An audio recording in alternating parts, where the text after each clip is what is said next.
Assalamualaikum warahmatullahi wabarakatuh.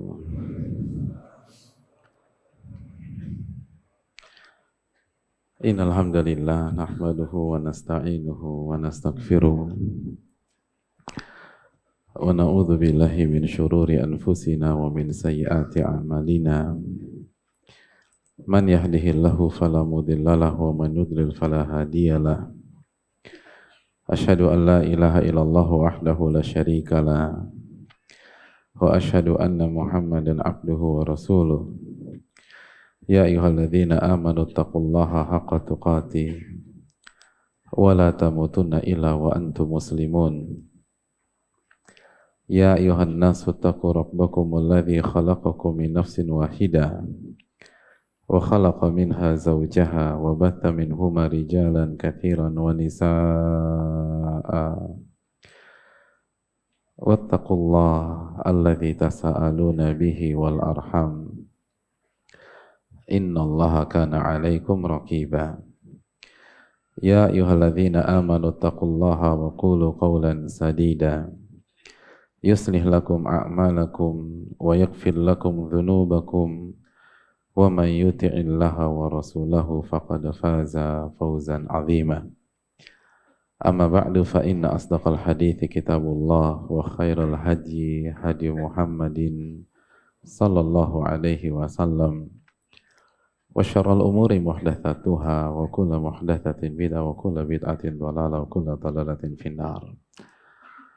Hadirin yang Allah muliakan, tidak ada kata yang pantas untuk kita ucapkan pada kesempatan kali ini kecuali bersyukur kepada Allah Subhanahu wa taala atas segala nikmatan karunia yang Allah berikan kepada kita. Sebagaimana salawat dan salam semoga senantiasa tercurahkan kepada junjungan kita Nabi kita Muhammadin sallallahu alaihi wasallam beserta para keluarga, para sahabat dan orang-orang yang istiqomah berjalan di bawah naungan sunnah beliau sampai hari kiamat kelak. Hadirin yang Allah muliakan, alhamdulillah kita berkumpul kembali di malam yang mulia ini, atau malam di hari-hari yang mulia di salah satu bulan haram atau bulan Al-Muharram. Semoga seluruh amal ibadah kita diterima oleh Allah Subhanahu wa taala dan Allah menggugurkan dosa-dosa kita, amin ya rabbal alamin. Dan hadirin yang Allah muliakan, pada kesempatan malam hari ini ada hadiah untuk antum, ada coklat.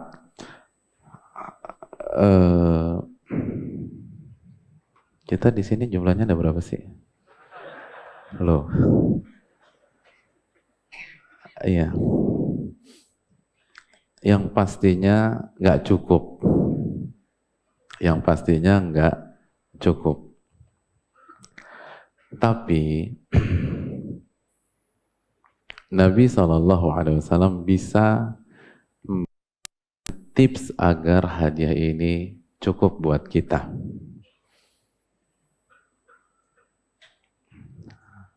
Jadi Nabi punya tips sehingga hadiah ini cukup buat kita, insya Allah ya. Dan jelas solusinya bukan disulap, karena Nabi bukan mentalis.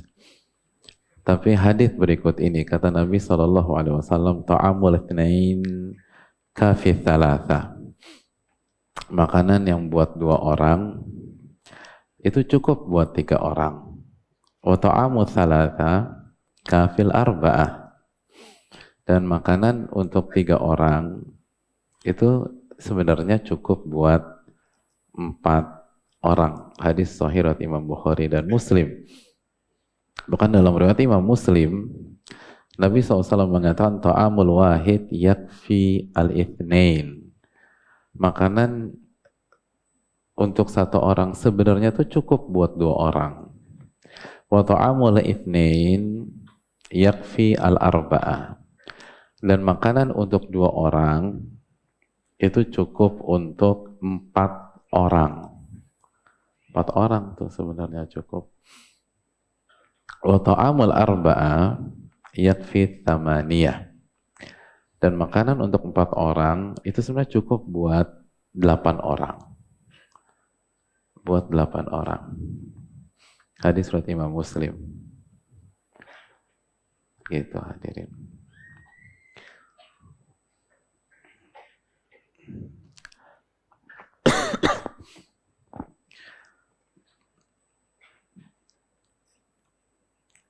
Tapi jangan salah paham jamaah. Antum jangan gunakan hadis ini untuk nimbrung dengan teman-teman antum yang mau makan ke restoran terdekat, sedangkan antum nggak punya uang. Gue ikut lo. Makanan lo cukup buat gue juga. Nabi SAW bersabda, susah. Maksud hadis ini adalah bahwa kebersamaan itu berkah. Kebersamaan itu berkah. Nah, malam ini coba kita bukti ini. Kira-kira majelis kita berkah apa enggak? Berkah atau tidak? Dengan cara kita bagi-bagikan hadiah ini. Kalau majelis kita berkah, semua ngerasain, semua dapat. Tapi kan nggak harus dapat satu utuh gitu loh. Kan tadi kata Nabi SAW, 1 itu cukup buat 2, 2 cukup buat 4, 4 itu cukup buat 8. Jadi kalau di sini misalnya ada apa? Ada 80, sebenarnya cukup makanan 40 porsi. Itu cukup buat 80 orang. Jadi kita pengen majelis kita diberkahi oleh Allah Subhanahu wa taala. Maka kita sharing gitu ya. Intinya semua harus dapat dan semua harus ngerasain hadiah ini. Jadi begitu dapat nih, itu dapat, jangan dikantongin, ya, jangan dikantongin. Antum buka, gitu loh. Antum buka, terus antum ambil potek, terus antum makan, gitu loh. Enak nggak? Lumayan. Cuma antum kasih ke teman antum gitu. Ya. Kemudian antum bagikan satu ke sana, satu ke sana ya. Dan harus ada, semua harus ngerasain. Ayo, saya kasih waktu 30 detik. Enggak ada, coba bagiin. Ya. Yang akhwat udah dibagiin belum?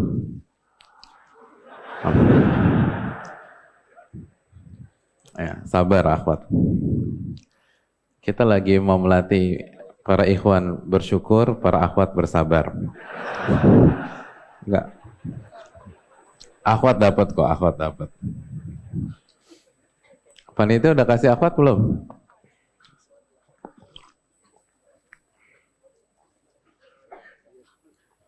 Akhwat udah dapat?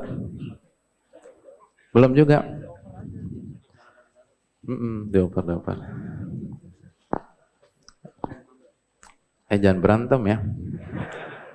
Kita ini pengen kebersamaan, bukan berantem di sini.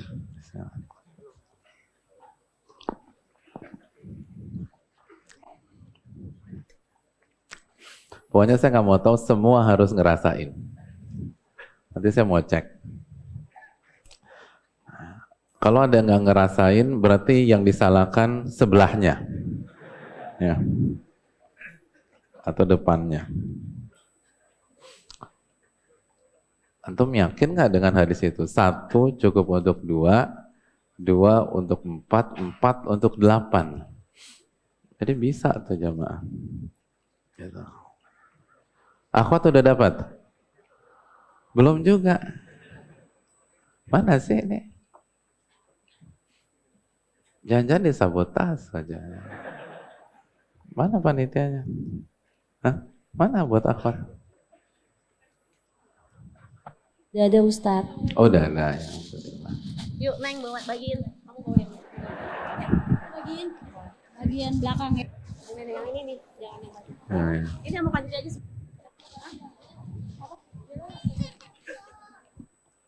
Udah dapat semua? Yang belakang udah dapat? Belum? Cukup harusnya. Belum juga?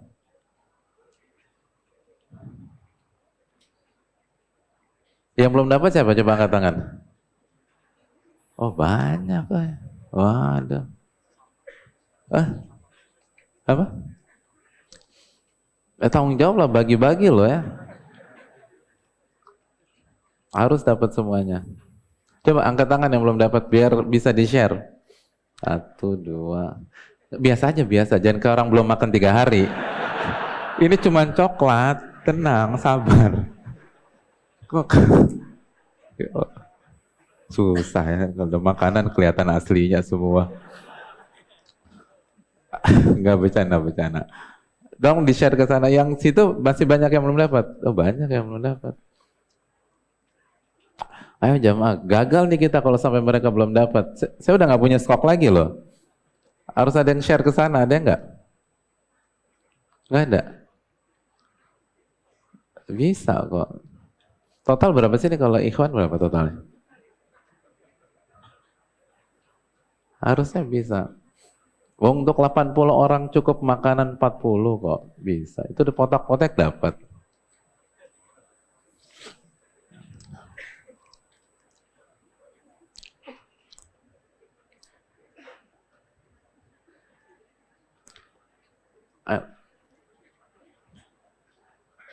Coba kita latihan keberkahan lah, gitu. Harus berkah nih, majelis kita harus berkahnya kuat, bagi-bagi. Ambil sedikit aja gitu loh.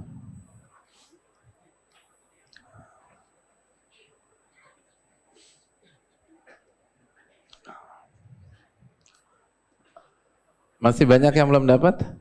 Udah?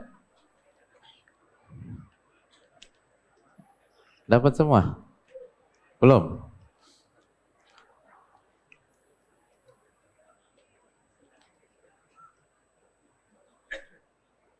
Udah?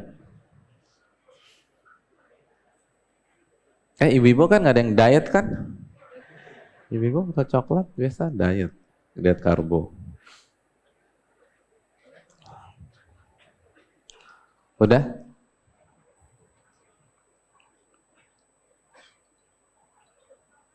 Oh baru, ibu-ibu baru dibagiin ya? Kedengeran pertarungannya sampai di sini. Ada yang belum dapat nggak coba?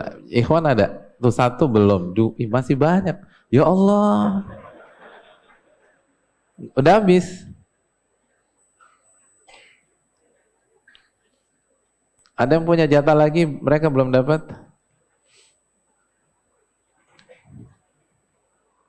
Semua harus ngerasain. Kalau enggak kita gagal nih teman-teman, kita PR nih kita.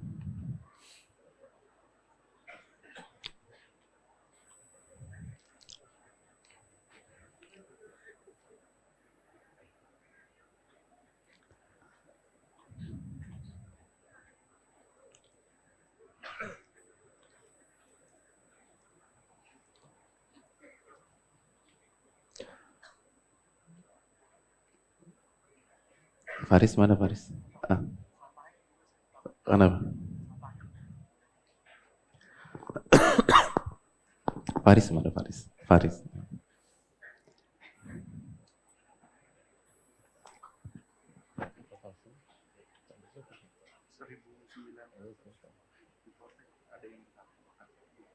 Ada.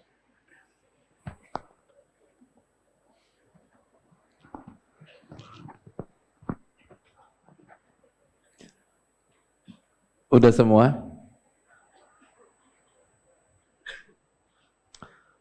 Ini masih banyak loh. Kanan masih banyak kan?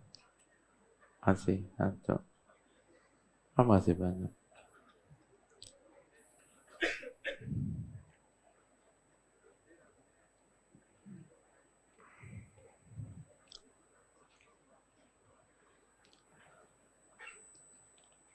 Yang di luar jangan-jangan nggak dapat ya? Di luar dapat nggak? Di luar dapat nggak? Enggak. Oh dapat, masya Allah. Azan.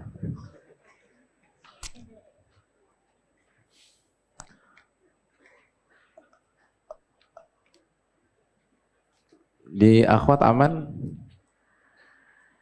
Ya aman ya, masya Allah. Wanita itu yang penting dikasih coklat jamaah. Aman, insya Allah. Iya. Masih, coba yang nggak dapat angkat tangan. Ini masih banyak juga.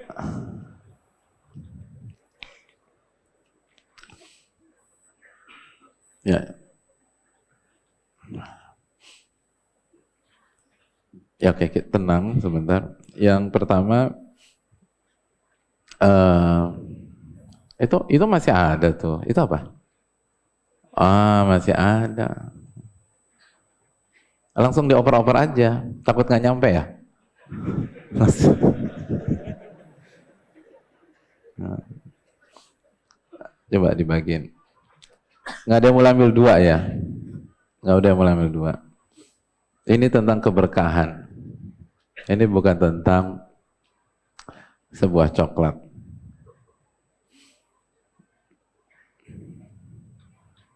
Yang ngambil dua berhadapan di hari kiamat nanti. Ya, benar. Loh benar, nggak amanat. Ya. Udah? Coba yang belum dapat angkat tangan. Udah dapat semua? Kok masih belum sih? Coba.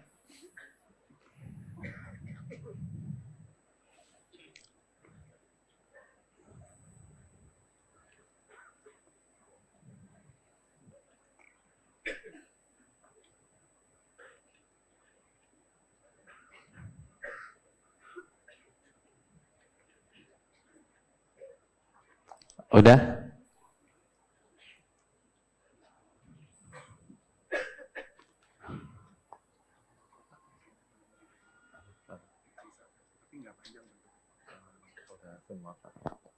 Yang luar dapat. Yang dalam udah dapat semua? Udah ya? Masya Allah, Masya Allah.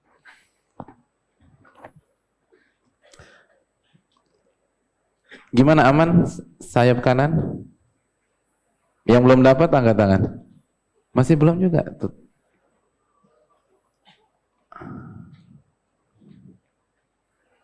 Oke, udah. Iya, hadirin yang Allah muliakan.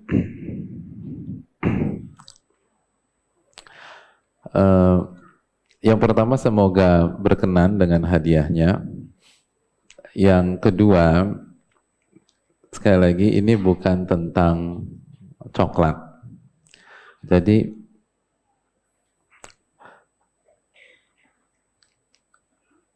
ini tentang bagaimana kita melakukan simulasi dan latihan untuk mendapatkan keberkahan. Karena para ulama mengatakan hadis-hadis di atas itu tentang keberkahan. Kalau makanan itu berkah, itu satu bisa buat dua, dua bisa buat empat, dan empat bisa buat 8.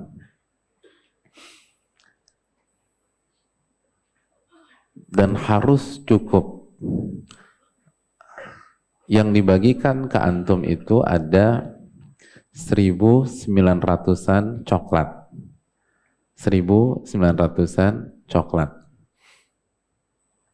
Itu dan bisa dibagi 4. Bukan 2 lagi tuh. Bisa bagi 4. Walaupun masih ada yang langsung ditaruh tabung di rongga mulutnya masing-masing. Tapi nggak apa-apa, ini percobaan pertama. Jadi sharing hadirin. Ini kita harus, kalau kita yakin dengan sabda Nabi SAW, dan kalau kita nggak bisa sharing sebuah coklat, gimana kita bisa sharing hal yang lebih besar lainnya? Gimana kita bisa menyisihkan uang kita untuk dakwah misalnya, untuk saudara kita yang nggak mampu, untuk fakir miskin, untuk fisabilillah. Kalau cuma coklat aja, dan bukan hanya coklat, gratisan hadirin. Iya kan, antum kan nggak beli. Gimana kalau itu uang kita?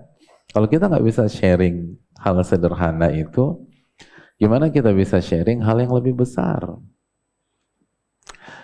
Semua hal besar diawali dari hal kecil. Semua hal besar diawali dari hal kecil.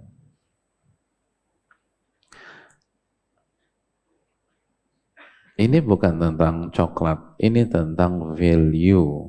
Kita kesini bukan untuk materi hadirin. Kita kesini untuk nilai, untuk keberkahan, untuk pahala. Kan itu semua bermain tuh tentang kebersamaan, tentang cari keberkahan, tentang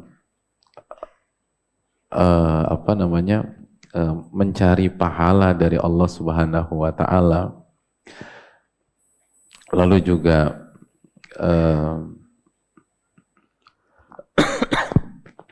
Nabi SAW bersabda, "Wala ya'kul ta'amaka illa taqi," dan jangan ada yang makan makananmu kecuali orang yang bertakwa. Hadis riwayat Imam Abu Daud. Ketika kita punya sepotong makanan, terus kita lihat saudara kita datang untuk menuntut ilmu, terus dia jaga ibadahnya, berarti insya Allah nih orang berusaha bertakwa. Itu kasih makanan buat dia, itu berkah buat kehidupan kita jamaah, berkah buat hidup kita, berkah buat uang kita, dan seterusnya. Dan sekali lagi, minggu lalu kita sudah berbicara bahwa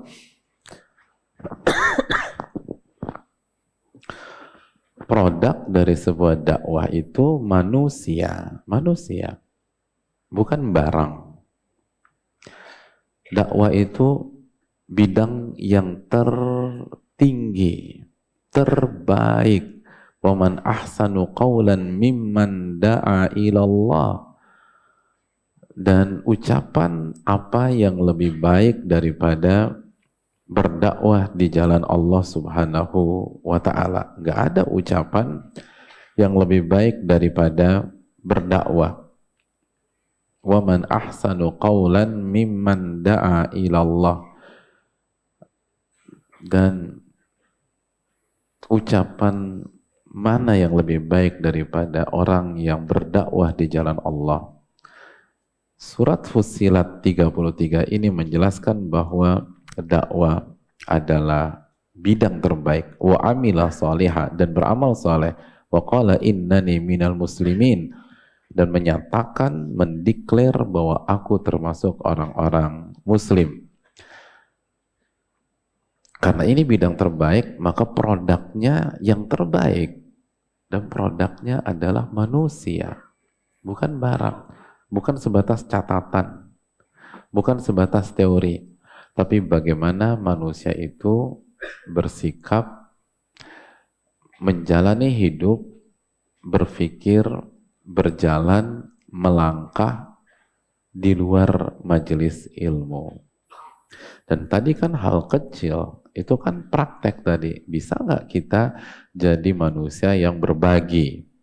Jadi manusia yang mencari keberkahan, mulai dari hal-hal kecil. Kita sudah sampaikan bahwa inti dari ilmu adalah keberkahan, bukan konten. Bukan sebatas hafalan, walaupun hafalan itu penting. Bukan sebatas pemahaman, walaupun pemahaman itu penting. Tapi inti dari ilmu adalah keberkahan.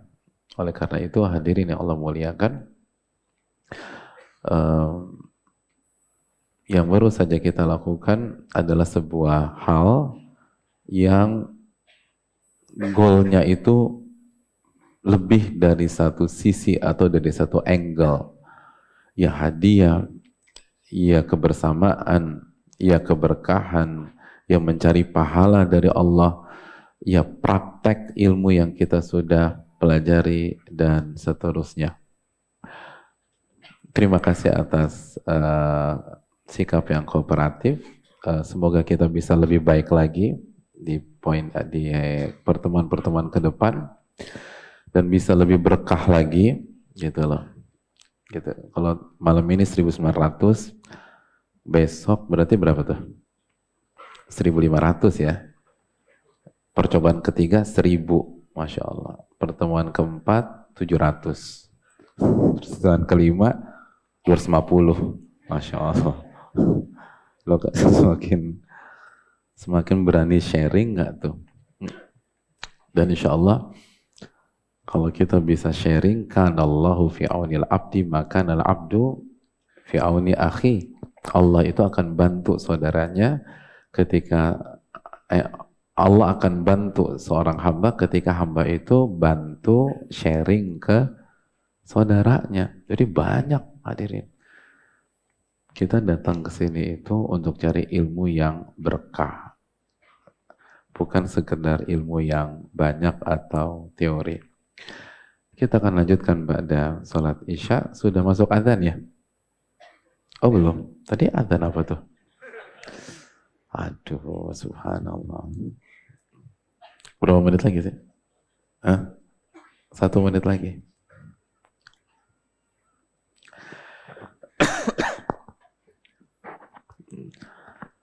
Antum pasang azan di handphone antum lebih cepat 5 menit hadirin. Ya.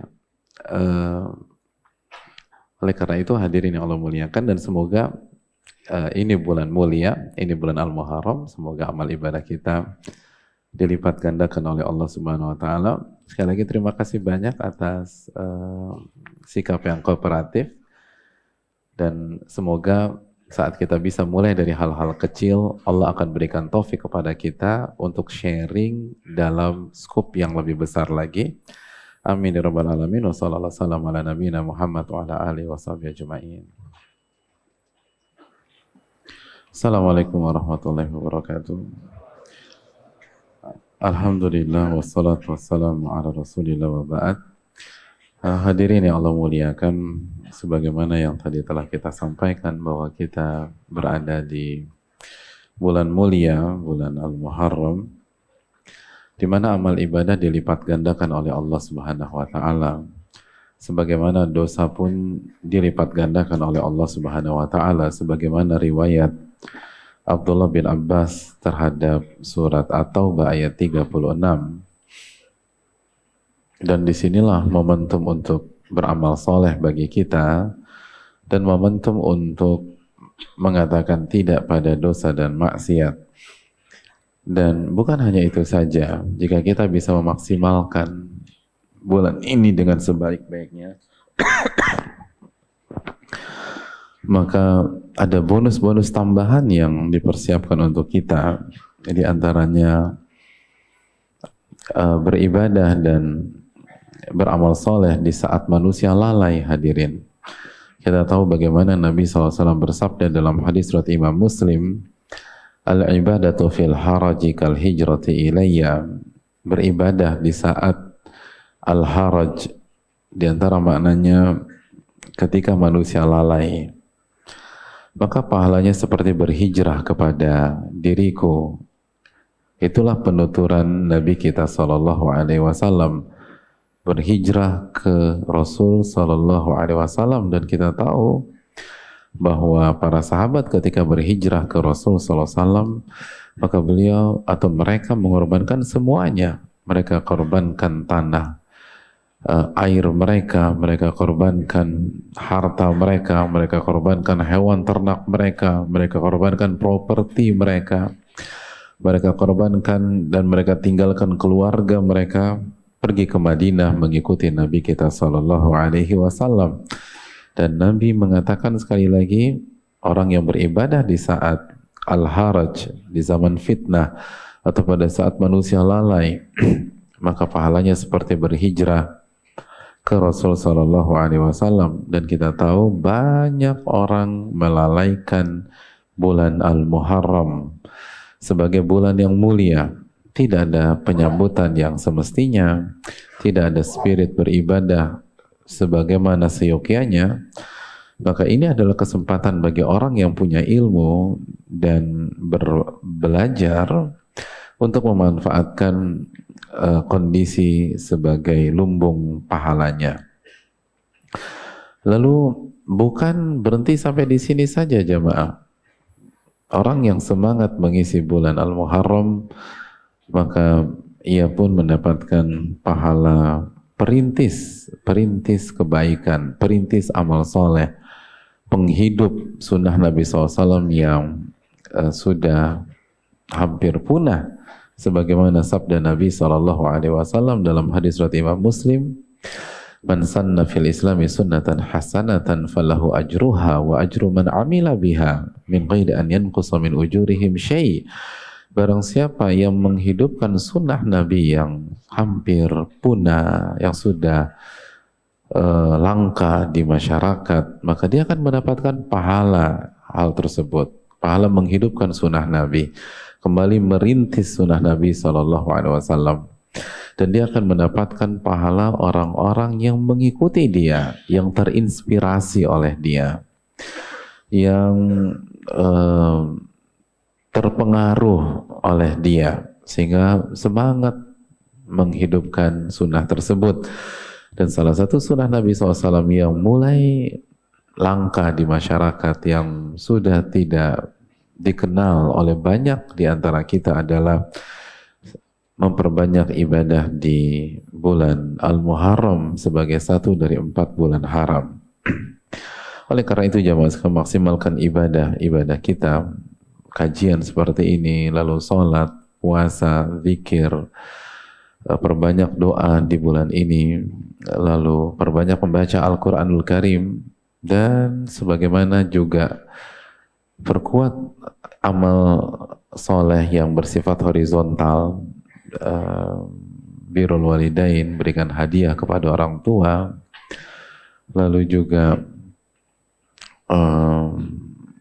berikan hadiah buat istri misalnya, tambah uang belanja mereka. Hadirin, saya tahu berat bagi antum, dan juga saya juga beban bicara seperti ini, istri anak ada di belakang. Tapi kebenaran tetap kebenaran hadirin sekalian, dan kita tahu memberikan uang belanja dan kebutuhan istri kita mendapatkan pahala besar di sisi Allah Subhanahu wa Ta'ala. Karena sedekah yang paling besar pahalanya, sebagaimana hadis Muslim, kata Nabi, wa a'dhamuha ajran, dan sedekah yang paling besar pahalanya yang kita berikan kepada siapa? Ibu-ibu bisa bantu jawab, kepada siapa? Oh, Masya Allah, hadis terfavorit ibu-ibu sekalian, atau di antara yang terfavorit. Jadi kasih senangkanlah hati istri kita hadirin sekalian, dan sebagaimana ibu-ibu juga perbanyak khidmat kepada suami,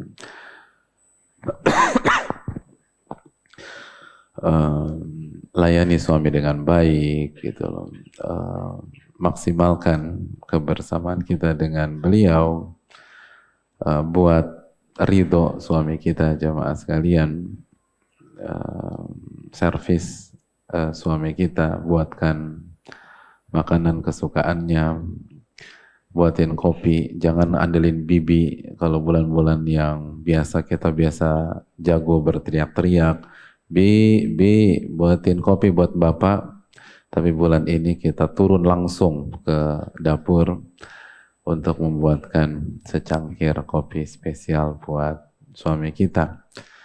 Terus yang nggak pernah pijitin suami di bulan ini hadirin, biar suami kita ridho, dan itu pahalanya dilipat gandakan oleh Allah Subhanahu wa taala. Dan ibu-ibu jangan mundur walaupun mungkin di awal-awal suami kita curiga sama kita. Tumben nih mijitin. Pasti ada maunya. Saya nikah 27 tahun gak pernah dipijitin Pak Ustadz. Nah, begitu dicurigai sama suaminya, ini momentum untuk ibu-ibu masukin ilmu ke suami. Gitu, bahwa kita nggak punya kepentingan. Kemarin baru ngaji, gitu loh.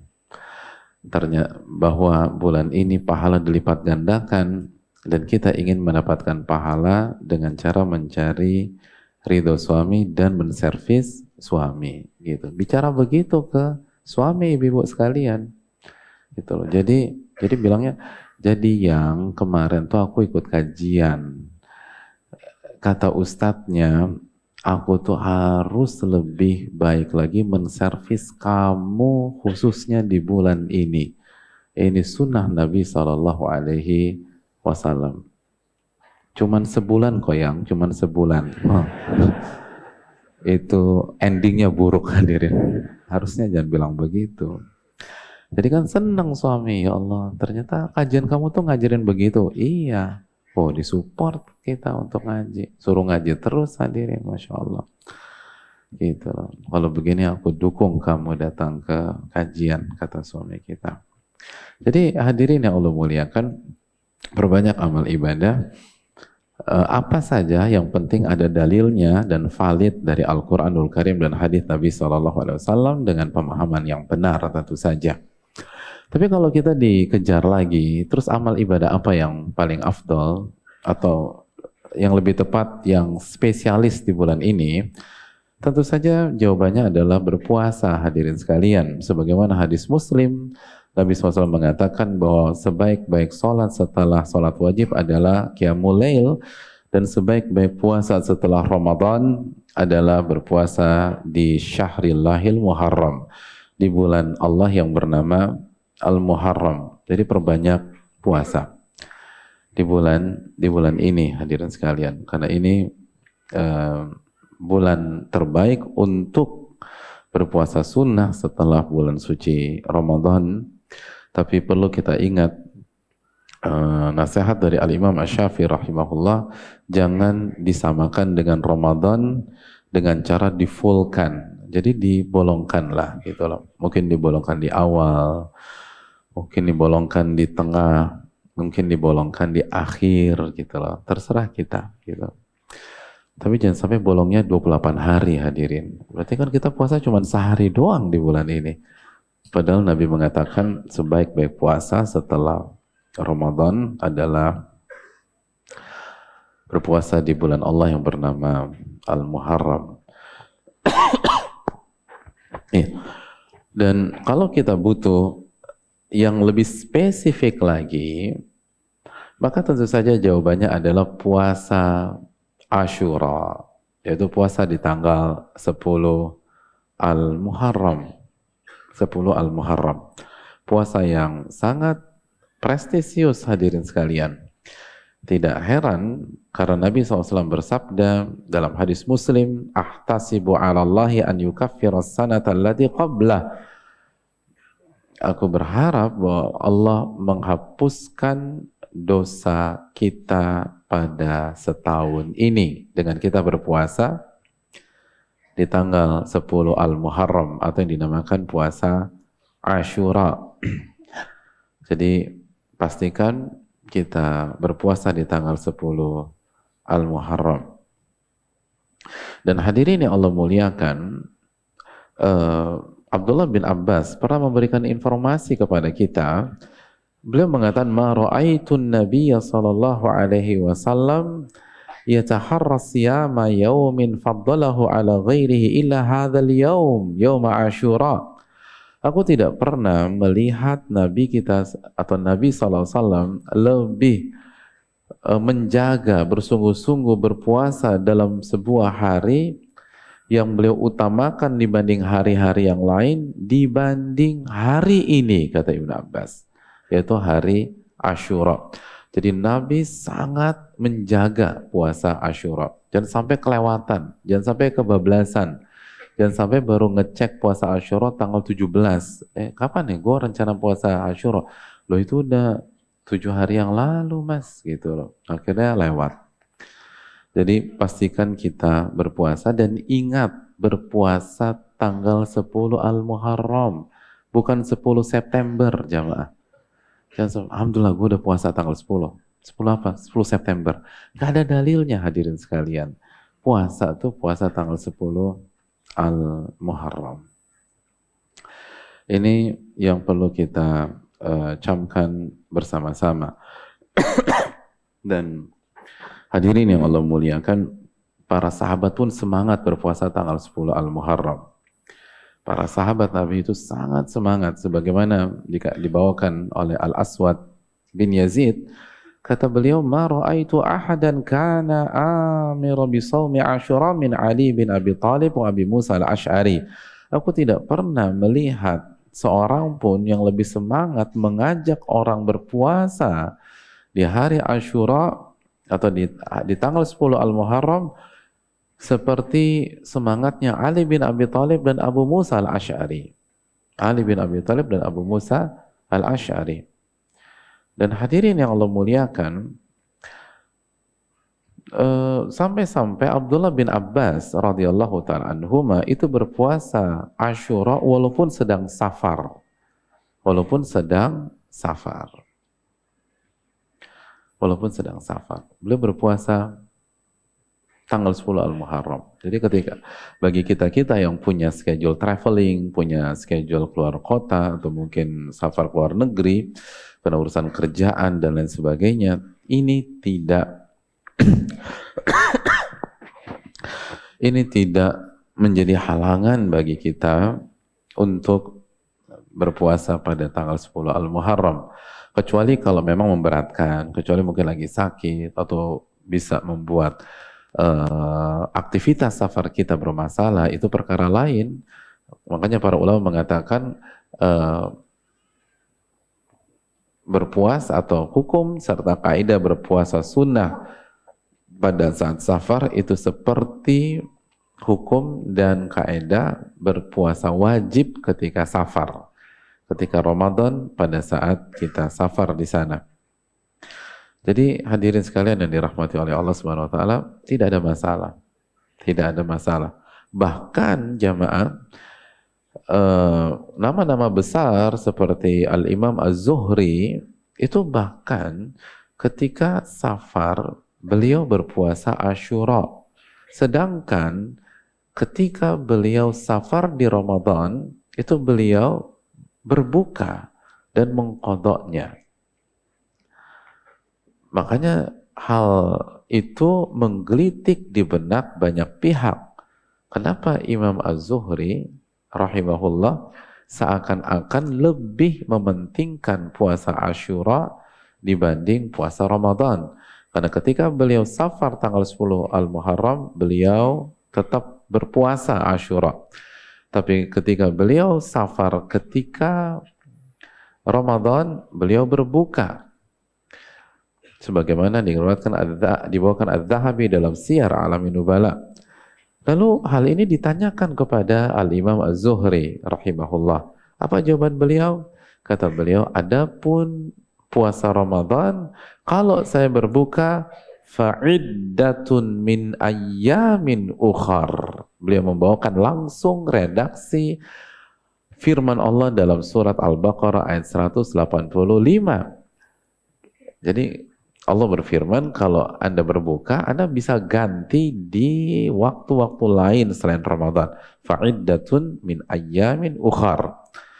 Jadi kata Imam Zuhri, kalau saya batalkan puasa Ramadan pada saat saya safar, saya bisa mengqadha.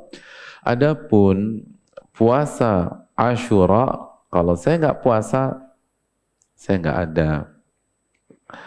nggak bisa menggantinya. Artinya nggak ada ayat tentang itu. Beda dengan Ramadan. Oleh karena itu hadirin sekalian yang dirahmati oleh Allah Subhanahu wa taala,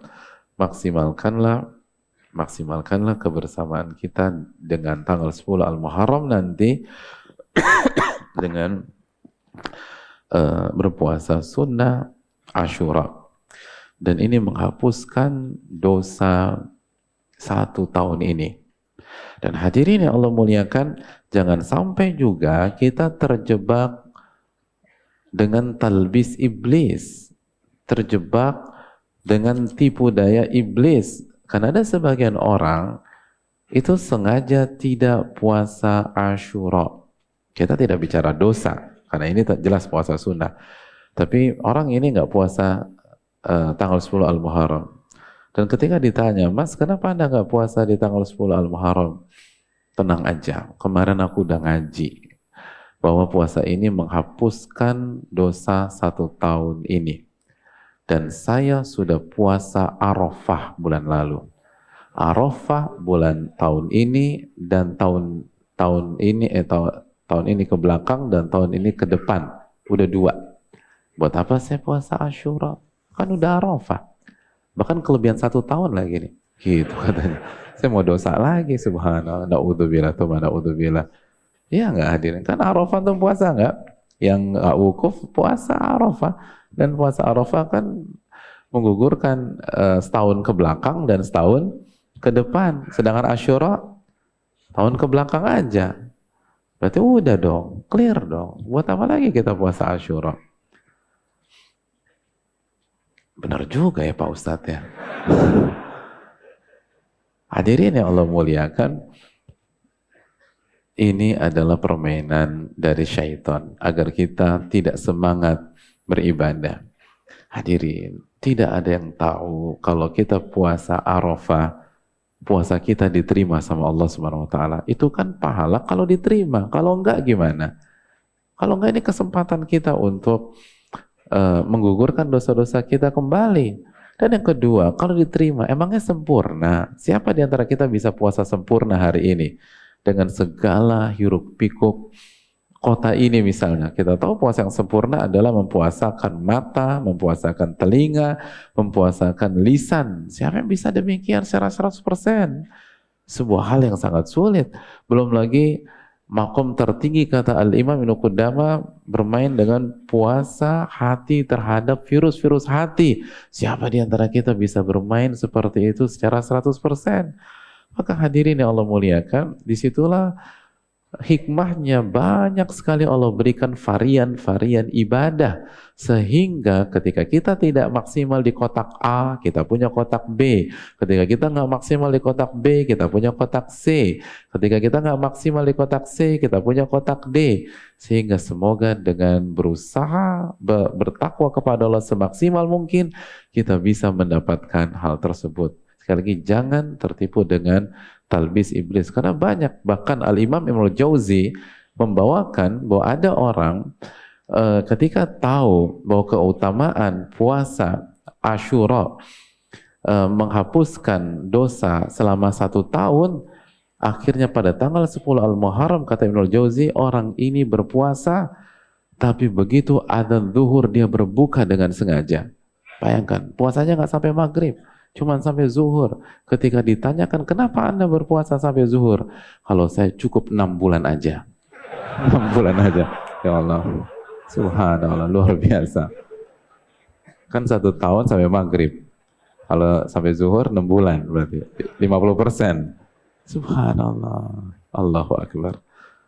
Jadi kejadian ini diriwayatkan para ulama, diriwayatkan Al-Imam Ibnul Jauzi.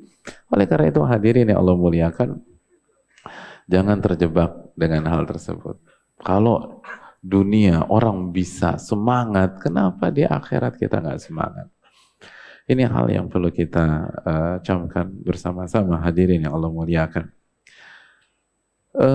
Berikutnya hadirin yang Allah muliakan, dan semakin disukai, semakin ditekankan kalau kita bisa menduetkan puasa tanggal 10 Al-Muharram dengan puasa di tanggal 9 Al-Muharram atau sehari sebelumnya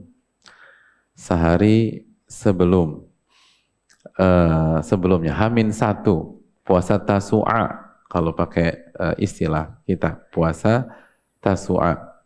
Hadirin yang Allah muliakan, kenapa demikian? Karena Nabi SAW mengatakan, idza kana al-amul muqbil insyaallah sumna yauma tasi'. Dalam hadis yang dikeluarkan Imam Muslim, Nabi mengatakan, kalau aku masih hidup di tahun yang akan datang, maka insyaallah aku akan berpuasa di tanggal 9. Aku berpuasa di tanggal 9. Tapi falam ya'til amul muqbil hatta tufiya Rasulullah sallallahu alaihi wasallam. Tapi ternyata sebelum datang bulan Al-Muharram di tahun depan, Nabi sallallahu alaihi wasallam sudah meninggal dunia. Sudah meninggal dunia. Dan di dalam riwayat yang lain Nabi katakan la asumanna tasi'. Itu pakai beberapa adawatu taukid atau takkid. Jadi benar-benar saya akan puasa tahun depan. Hadirin yang Allah muliakan, dan sekali lagi tujuannya adalah untuk menyelisih Yahudi dan Nasrani. Nabi ingin berpuasa tanggal 9, tapi tidak berhasil. Oleh karena itu hadirin yang Allah muliakan, berpuasa tanggal 9 Al-Muharram, berpuasa tanggal 9 Al-Muharram, ini memang belum pernah atau belum dilakukan Nabi SAW, tapi ini impian Nabi SAW. Hadirin, di masyarakat kita itu kita suka ketemu orang-orang yang merenovasi rumahnya di kampung, padahal dia nggak tinggal di kampung dia, dan kakak adiknya juga nggak tinggal di kampungnya, dan orang tuanya baru saja meninggal dunia. Ketika kita cross check, Mas kenapa sih renovasi rumah yang ada di kampung Mas, padahal Mas tinggalnya di Jakarta atau di Jabotabek? Maka orang-orang seperti itu akan menjawab, betul sih saya nggak tinggal di kampung, tapi ibu saya semasa hidup beliau punya impian dan cita-cita merenovasi rumah di kampung. Qadar Allah tidak kesampaian. Qadar Allah tidak kesampaian. Maka saya tergerak sebagai seorang anak untuk mewujudkan cita-cita ibu saya. Itu hadirin. Suka pernah ketemu orang-orang yang begini nggak? Kan gitu kan? Ibunya punya cita-cita merenovasi rumah. Dan itu kan cita-cita luhur banyak ibu-ibu di mana-mana kan, merenovasi rumah. Atau mungkin ada orang punya pondok, ketika ditanya kenapa Anda punya pondok? Ini cita-cita Bapak, tapi nggak kesampaian, beliau sudah keburu meninggal dunia. Maka saya tergerak untuk mewujudkan cita-cita tersebut. Cita-cita tersebut. Hadirin yang Allah muliakan, kalau itu antara anak dan orang tua, lalu bagaimana kita dengan sang Nabi Sallallahu Alaihi Wasallam? Ini cita-cita Nabi kita Sallallahu Alaihi Wasallam. Tidakkah Anda tergerak? Tidakkah kita tergerak untuk mewujudkan cita-cita Nabi kita Sallallahu Alaihi Wasallam yang ketika berbicara tentang masalah ini beliau menggunakan berbagai penekanan. La asumanna tasi'. Aku benar-benar akan berpuasa di tanggal 9 Al-Muharram. Oh, ini udah sangat personal hadirin. Ini tentang seorang umat dengan nabinya Sallallahu Alaihi Wasallam. Itu hal yang perlu kita camkan. Jadi upayakan berpuasa tanggal 10 dan 9. Tapi kalau memang tidak bisa dan hanya bisa tanggal 10, puasa tanggal 10. Dan tetap hukumnya sunnah, bukan makruh. Dan perlu kita ketahui, memang ada sebagian ulama mengatakan, barang siapa yang puasa tanggal 10 saja, maka hukumnya makruh, dan itu madhab Hanafiyah. Madhab Hanafiyah. Tapi pendapat yang rajih, walau ta'ala bisawab, mayoritas para ulama mengatakan tetap sunnah, tapi kalau kita bisa sandingkan dengan tanggal 9, maka itu lebih afdal dan lebih besar pahalanya. Wallahu ta'ala a'lam bisawab. Dan hadirin yang Allah muliakan, sebagian ulama seperti Al-Imam Ibnul Qayyim, Al-Imam Ibnu Hajar dalam Fathul Bari itu memberikan kita opsi ketiga, yaitu berpuasa tanggal 9, 10, dan 11. Sebagaimana riwayat dalam masalah ini yang dikeluarkan Imam Ahmad misalnya, yaitu berpuasa sebelum dan sesudah Hamin 1 dan Hamin 1 dan H+1. Hadirin yang Allah muliakan, hadis ini tentang 3 hari itu diperselisihkan oleh para ulama. Sebagian ada yang memvalidkan seperti Al-Imam Ibnul Qayyim, Ibnu Hajar, tapi sebagian juga ada yang melemahkan seperti Syalbani dan para ulama-ulama hadis yang lain. Sehingga masalah ini diperselisihkan oleh para ulama.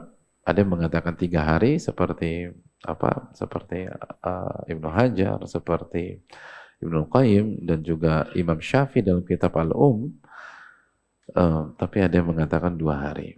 Nah, hadirin yang Allah muliakan, wallahu ta'ala alam bisawab, dengan keterbatasan ilmu saya, kita tetap bisa berpuasa tanggal 11.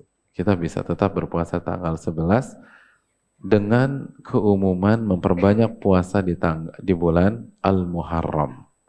Dan ini diperbolehkan dengan ijma' para ulama atau jumhur para ulama, kalau tidak seluruh para ulama.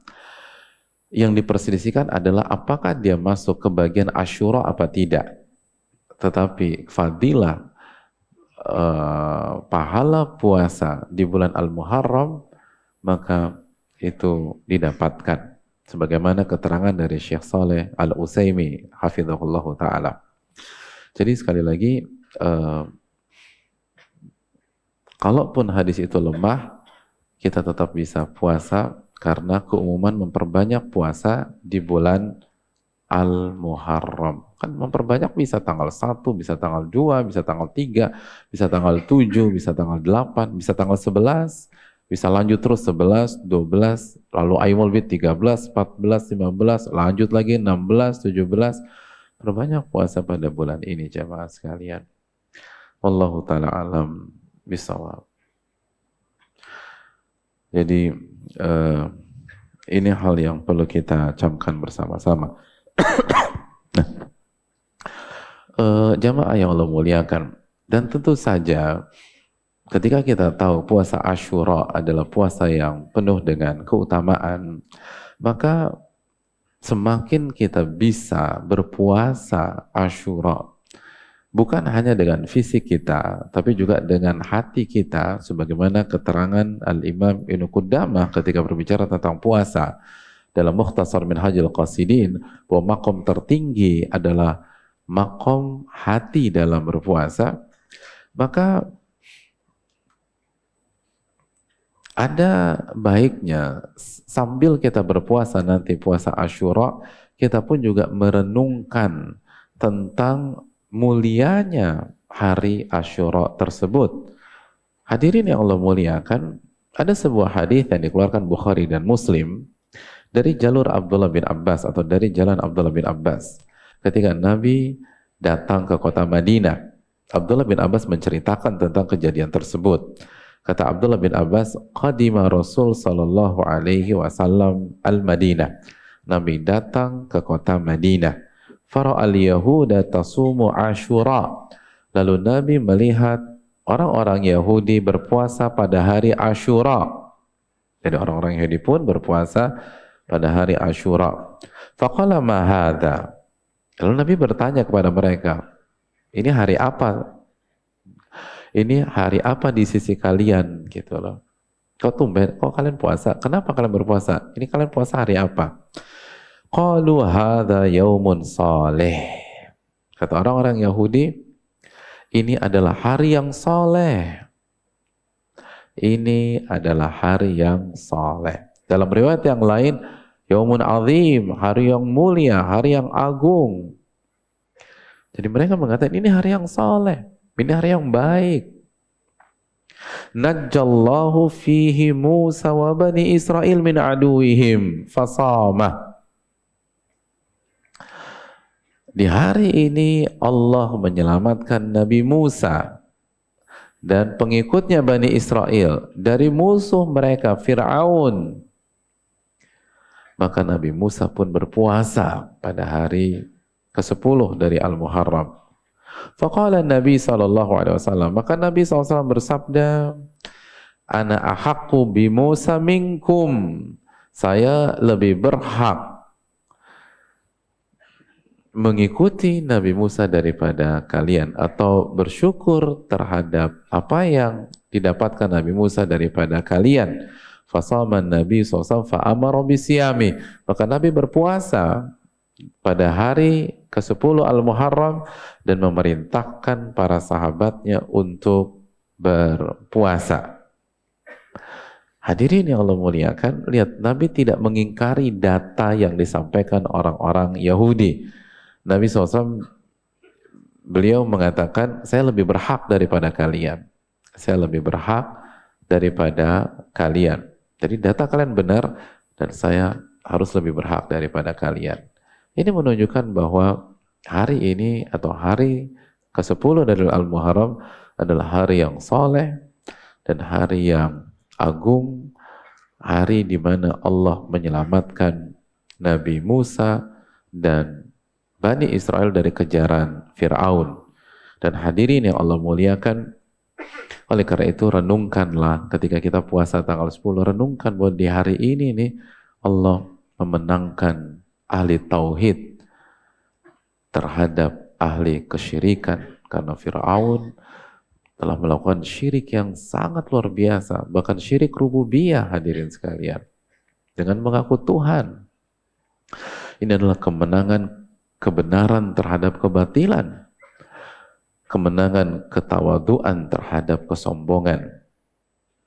Dan hendaknya kita renungkan kembali kejadian di hari tersebut ketika kita tahu tekanan kepada Nabi Musa semakin besar dan akhirnya Allah mewahyukan kepada beliau untuk keluar dari Mesir di malam hari.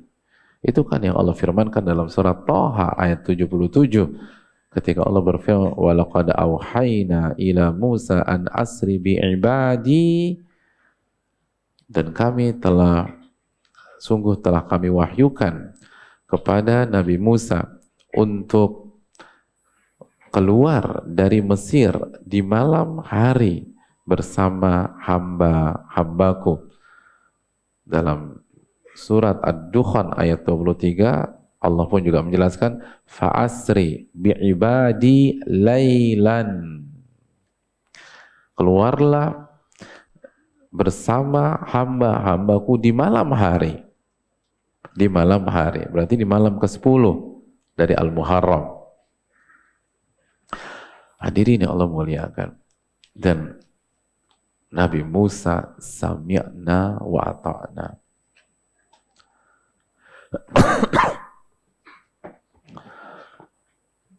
Lihat, keluar dari Mesir, keluar dari negeri kita, negeri yang telah membesarkan beliau.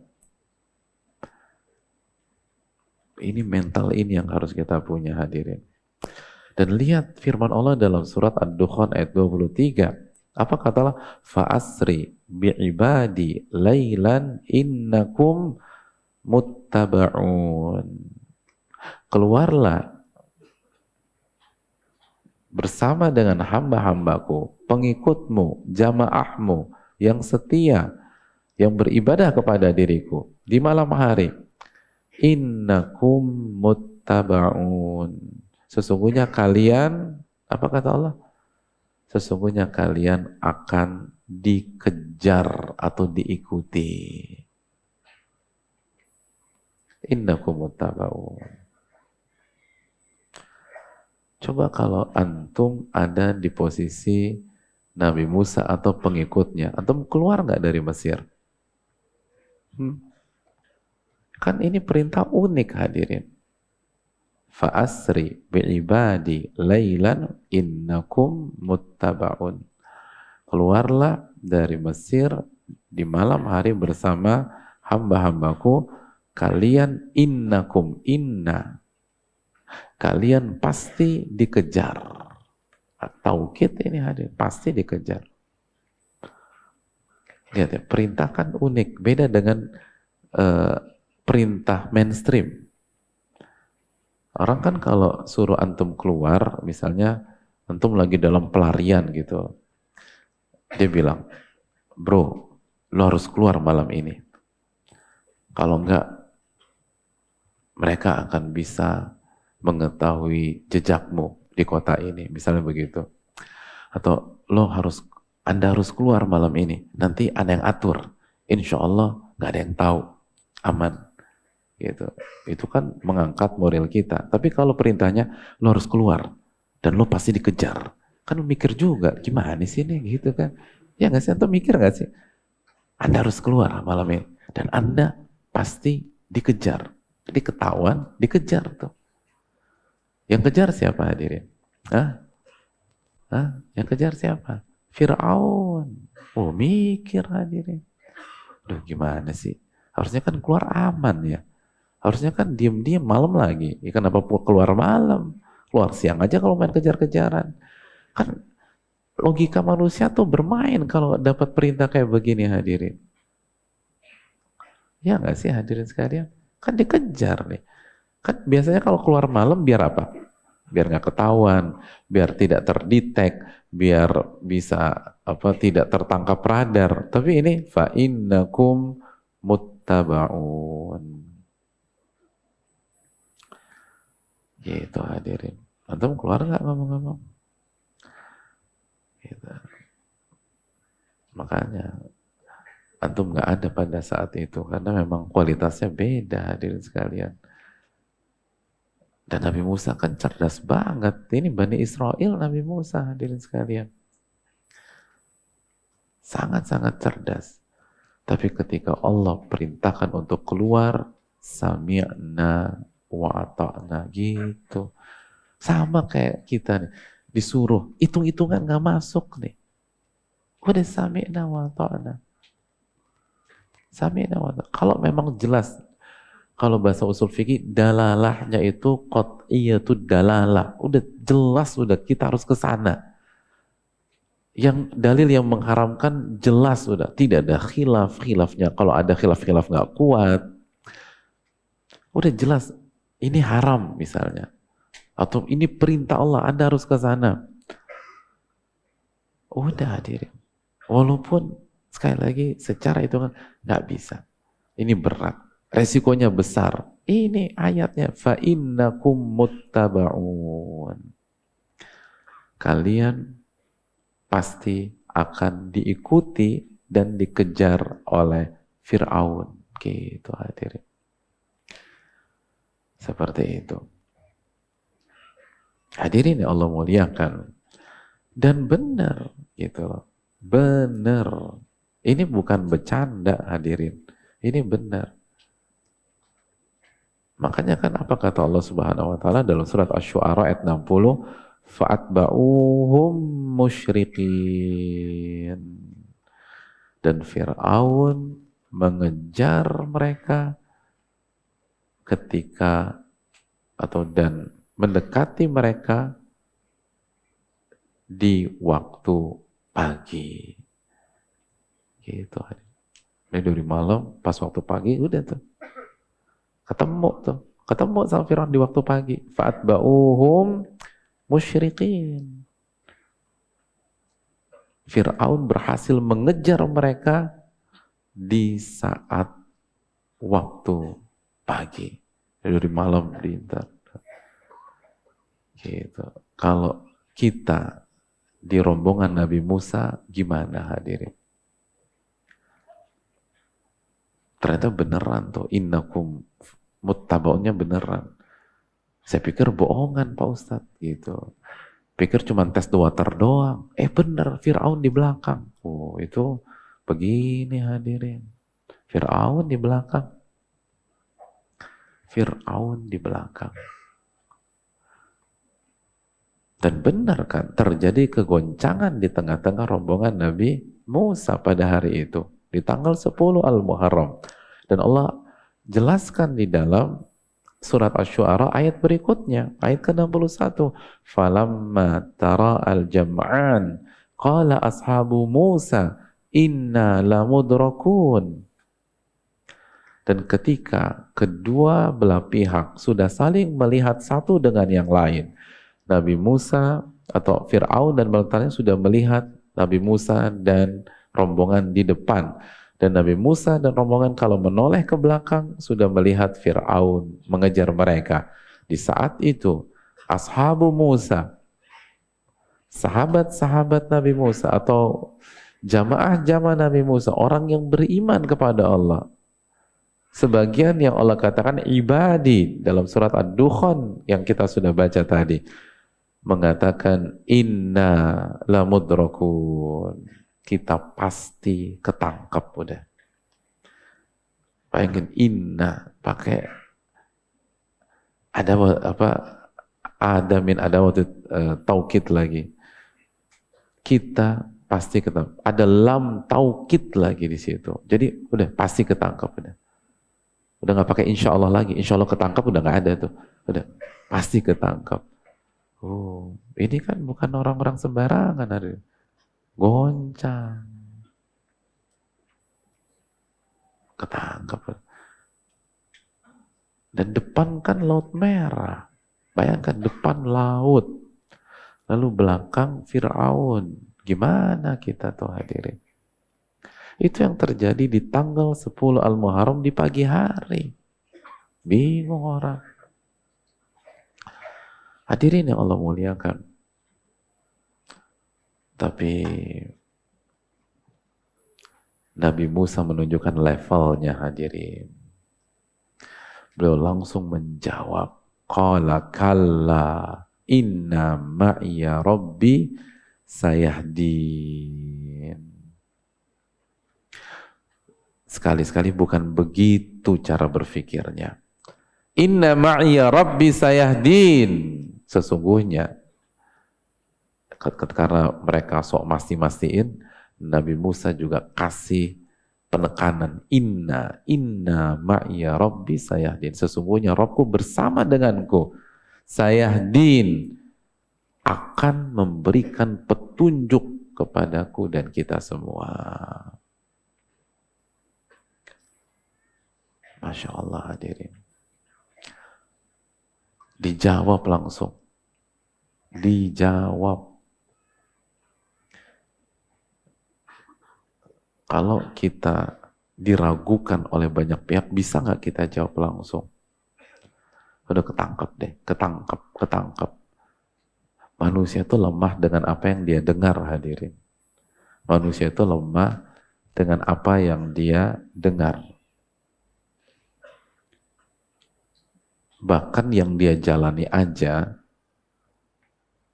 kalau dia dengar yang sebaliknya, mungkin dia goncang hadirin.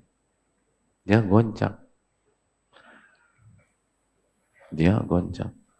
Ada seorang anak perempuan cantik, tapi keluarganya aneh. Seluruh keluarganya bilang dia jelek. Ibunya bilang dia jelek. Kamu tuh jelek banget sih nak. Ayahnya bilang dia jelek. Kamu tuh anak terjelek ayah yang ayah punya gitu loh. Padahal anaknya cuma satu gitu loh. Ya gitulah ayahnya aneh. Kakek neneknya juga bilang, kamu tuh cucu nenek yang jelek. Kakeknya, kamu tuh jelek. Itu tiap tahun jelek. Ini anak tumbuh dari anak kecil, remaja, menjadi seorang gadis cantiknya ijma hadirin. Masa penuntut ilmu bilang apa? Kayak Masya Allah, kayak Subhanallah, kayak Tapi proses belajar nggak apa-apa. Proses belajar. Aduh, baru dikasih.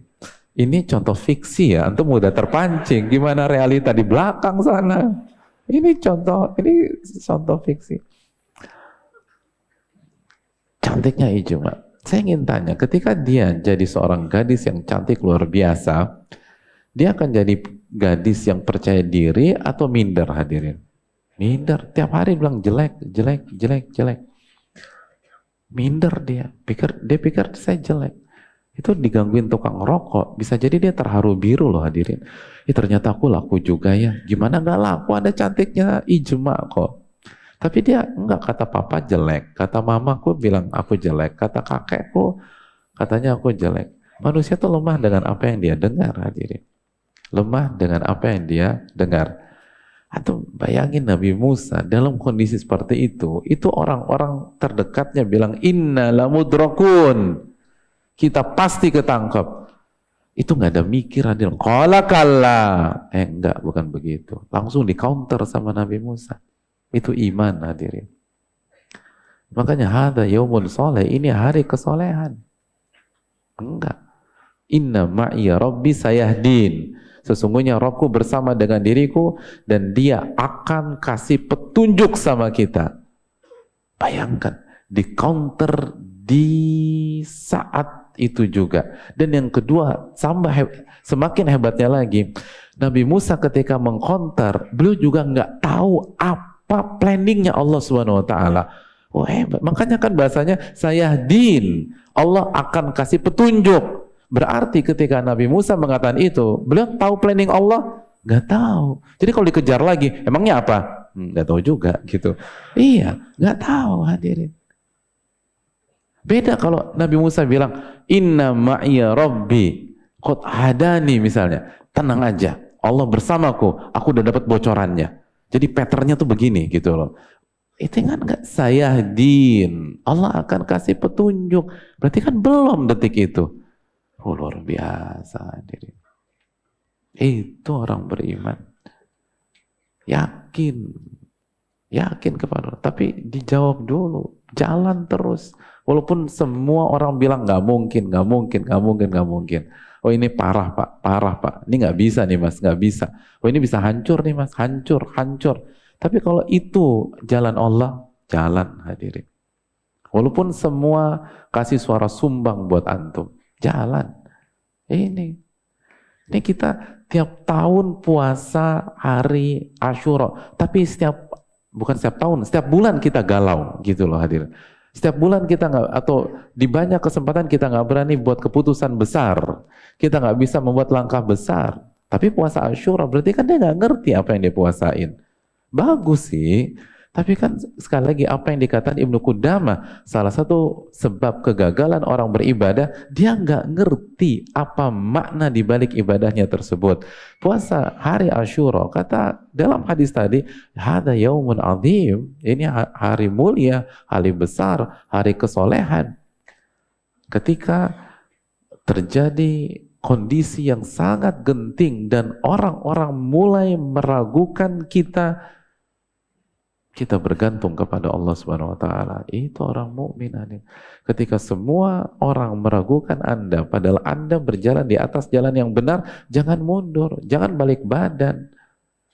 Nabi Musa langsung qala kalla, bukan begitu. Inna ma'iya rabbi sayahdin. Sesungguhnya Rabbku bersama aku dan akan memberikan petunjuk. Belum ada.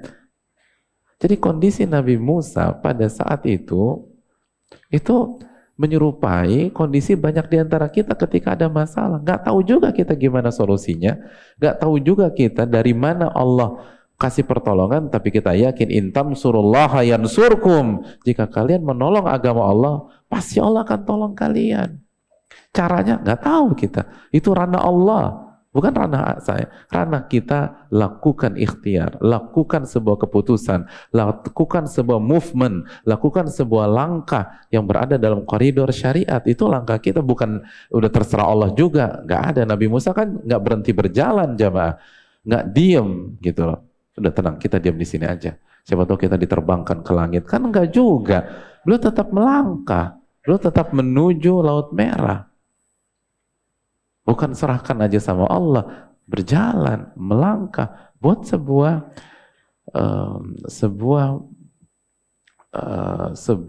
action hadirin sekalian. Hadirin, Allah janjikan pertolongan, tapi Allah nggak sebutkan dari mana Allah tolong kita. Allah nggak sebutkan bagaimana cara Allah menolong keluarga kita, bagaimana Allah cara mengarahkan kita ke jalan yang benar. Tugas kita berusaha. Makanya Allah katakan la yus'al amma yaf'al. Allah nggak ditanya tentang apa yang Allah kerjakan. Itu ranah Allah. Itu ranah Allah. Bagaimana Allah menolong kita? Kapan Allah menolong kita? Itu ranah Allah. Dan itulah tauhid rububiyah. Kita beriman dengan apa yang Allah kerjakan. Yang harus kita lakukan adalah uluhiyah. Bagaimana beribadah kepada Allah. Menjalankan perintah Allah dan menjauhi larangan Allah subhanahu wa ta'ala. Dan itulah makna dari ibadah. Harus ada action hadirin. Harus ada upaya. Harus ada langkah. Harus ada keputusan. Harus ada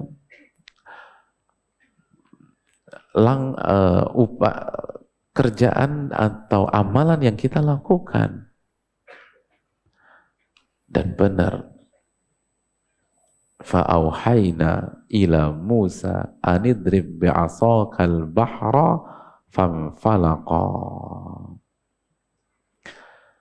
Hadirin yang Allah muliakan, apa kata Allah subhanahu wa ta'ala? Dan kami wahyukan kepada Nabi Musa, pakai huruf fa. Jadi benar-benar wahyu itu setelah Nabi Musa mengatakan sayahdin, Allah akan kasih petunjuk. Baru setelah itu, jadi menit setelah itu atau beberapa menit setelah itu baru Allah turunkan wahyu. Fa'auhayna ila Musa anidrib bi'asakal bahra. Kami wahyukan kepada Nabi Musa untuk memukulkan tongkatnya ke permukaan laut. Hadirin yang Allah muliakan,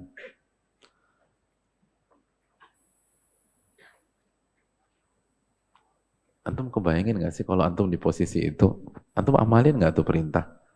Atau logika yang bermain? Tunggu. Hukum fisika mana yang menyatakan bahwa memukul tongkat ke laut bisa memberikan solusi dan bisa membelah laut, gitu loh. Coba siapa pakar fisika di sini? Ada yang bisa menguraikan ini dengan ilmu fisika? Subhanallah. Kita tuh pakai logika. Jadi kalau saya emang Mas nggak tahu, Mas harus pilih jalan ini perintah Allah. Tahu sih, tapi hitung-hitungan aku nggak masuk nih. Hitung-hitungan lagi. Ini perintah Allah. Fa'auhayna ila Musa anidrib bi'asakal bahra fanfalaqa. Kami perintahkan kepada Nabi Musa untuk memukulkan tongkatnya ke permukaan laut. Lalu laut itu terbelah. Dan terbelah bukan satu jalan, 12 jalan hadirin. Karena Bani Israel terdiri dari 12 suku, 12 jalan. Dan dalam ayat yang lain, dalam surat Toha ayat 77, fadrib lahum tariqan fil bahri yabasa.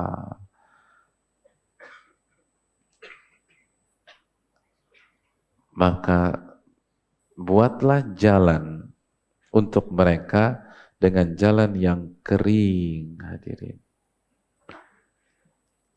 Bukan hanya laut terbelah, tapi kering untuk dilalui.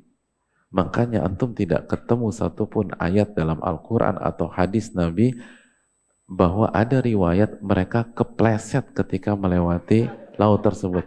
Padahal kalau antum jalan ke Ancol, antum jalan ke pantai, itu lumut semua kan hadirin. Itu lumut. Ini nggak ada yang kepleset. Gitu loh. Antum bisa lari-lari gitu di tepi pantai yang gitu, jatuh. Antum kan pasti jalan-jalannya kan begitu-begitu kan. Jaga keseimbangan karena takut jatuh. Itu mereka lari kencang. Ya basah. La takhaf darakan wala takhsha. Kata Allah subhanahu wa ta'ala, kamu tidak perlu takut dikejar dan ketangkep oleh mereka. Dan engkau tidak perlu takut ketenggelam, kata Allah subhanahu wa ta'ala. Hadirin yang Allah muliakan. Ini pelajaran besar bahwa setelah tawakal, serahkan semua kepada Allah. Kita harus ikhtiar sekali lagi. ikhtiar dengan maksimal, bukan serahkan aja sama Allah terus kita duduk manis lalu kita lihat apa yang Allah takdirkan kepada kita. Tidak. Makanya Allah perintahkan fadrib bi'asokal bahra, pukulkan tongkatmu ke permukaan laut. Pertanyaannya simpel, apa susahnya bagi Allah Al-Qadir untuk membelah laut tanpa ada pukulan tongkatnya Nabi Musa? Gampang, Allah tinggal bilang kun fayakun. Terus pertanyaan kedua, secara matematik, apakah mungkin pukulan tongkat itu bisa membelah lautan? Nggak mungkin. Maka ini pelajaran besar. Lakukanlah ikhtiar atau usaha yang bisa kita lakukan semaksimal mungkin, walaupun usaha yang semaksimal mungkin tersebut secara logika manusia, secara matematika manusia tidak akan bisa merubah hasil, tidak akan bisa merubah kondisi. Tapi kalau itu yang bisa Anda lakukan dan hanya itu yang bisa Anda lakukan, lakukan hal tersebut dan lihat bagaimana Allah membantu Anda. Itu sunatullah di dalam hidup. Apa susahnya Allah membelah lautan langsung? Atau apa susahnya Allah kirim lumba-lumba gitu, mereka dijemput satu-satu? Kan gampang, Allah maha mampu kok. Atau diterbangkan langsung. Kenapa harus dipukul dulu? Karena itu ikhtiar yang bisa dilakukan Nabi Musa. Ya udah mukul tongkat, mukul. Itu bisa dilakukan. Dan lihat bagaimana Nabi Musa nggak jawab, ya Allah nggak mungkin ya Allah, nggak mungkin. Ilmu fisika saya mengatakan nggak mungkin. Kalau itu yang bisa lakukan. Kalau itu yang bisa lakukan. Sama kita nih jobless hadirin. Udah. Kita harus berikhtiar. Nggak bisa apa-apa, udah keluar rumah deh hadirin, keluar rumah. Cari sana, cari sini, yang penting keluar. Mau kemana nggak tahu, yang penting saya keluar dulu gitu loh. Kan ingat hadis Nabi tentang burung. Tagdu khimasan, burung itu keluar pada saat kondisi pagi, perut lapar, terus pulang sore, perut kenyang, terus dia bisa bawa makanan buat anak-anaknya. Nah begitu juga kita nih, kita nggak punya kerjaan, jangan di rumah dong, keluar. Udah ketemu sana, ketemu sini. Saya punya teman hadirin sekalian, itu pas jobless, pokoknya dia keluar aja deh. Dia bawa mobilnya keluar, udah ngiter-ngiter, bingung, nggak dapat. Akhirnya dia mobilnya kotor, lalu dia pergi ke tukang cuci mobil, sambil duduk, ternyata ada pelanggan yang lain. Nggak sengaja ngobrol, kenalan, ternyata pelanggan tersebut punya project yang membutuhkan keahlian dan ekspertis dia. Deal di situ, di tempat cucian mobil. Dan itu project bukan project kecil, project besar. Udah dia dapat kerjaan di cucian mobil, hadirin. Gitu. Jadi poin ini simpan. Tapi jangan salah paham, nggak harus di cucian mobil. Berarti besok ke cucian mobil. Ya nggak harus. Lakukan yang bisa Anda lakukan lah, gitu loh. Nanti orang akan urai. Bisa jadi kita ke kanan, nanti orang ke kanan, ke kiri, dapatnya di ujung kiri. Tapi Anda keluar dulu. Belum tentu, sekali lagi kita usaha ke utara, dapatnya di utara, bisa jadi di selatan. Karena Allah katakan, وَمَنْ يَتَّقِ اللَّهَ يَجْعَلْ لَهُ مَخْرَجًا وَيَرْزُقْهُ مِنْ حَيْثُ لَا يَحْتَسِبُ. Barang siapa yang bertakwa, Allah akan berikan solusi dan Allah akan berikan rizki dari arah yang tidak ia sangka-sangka. Itu dipukul.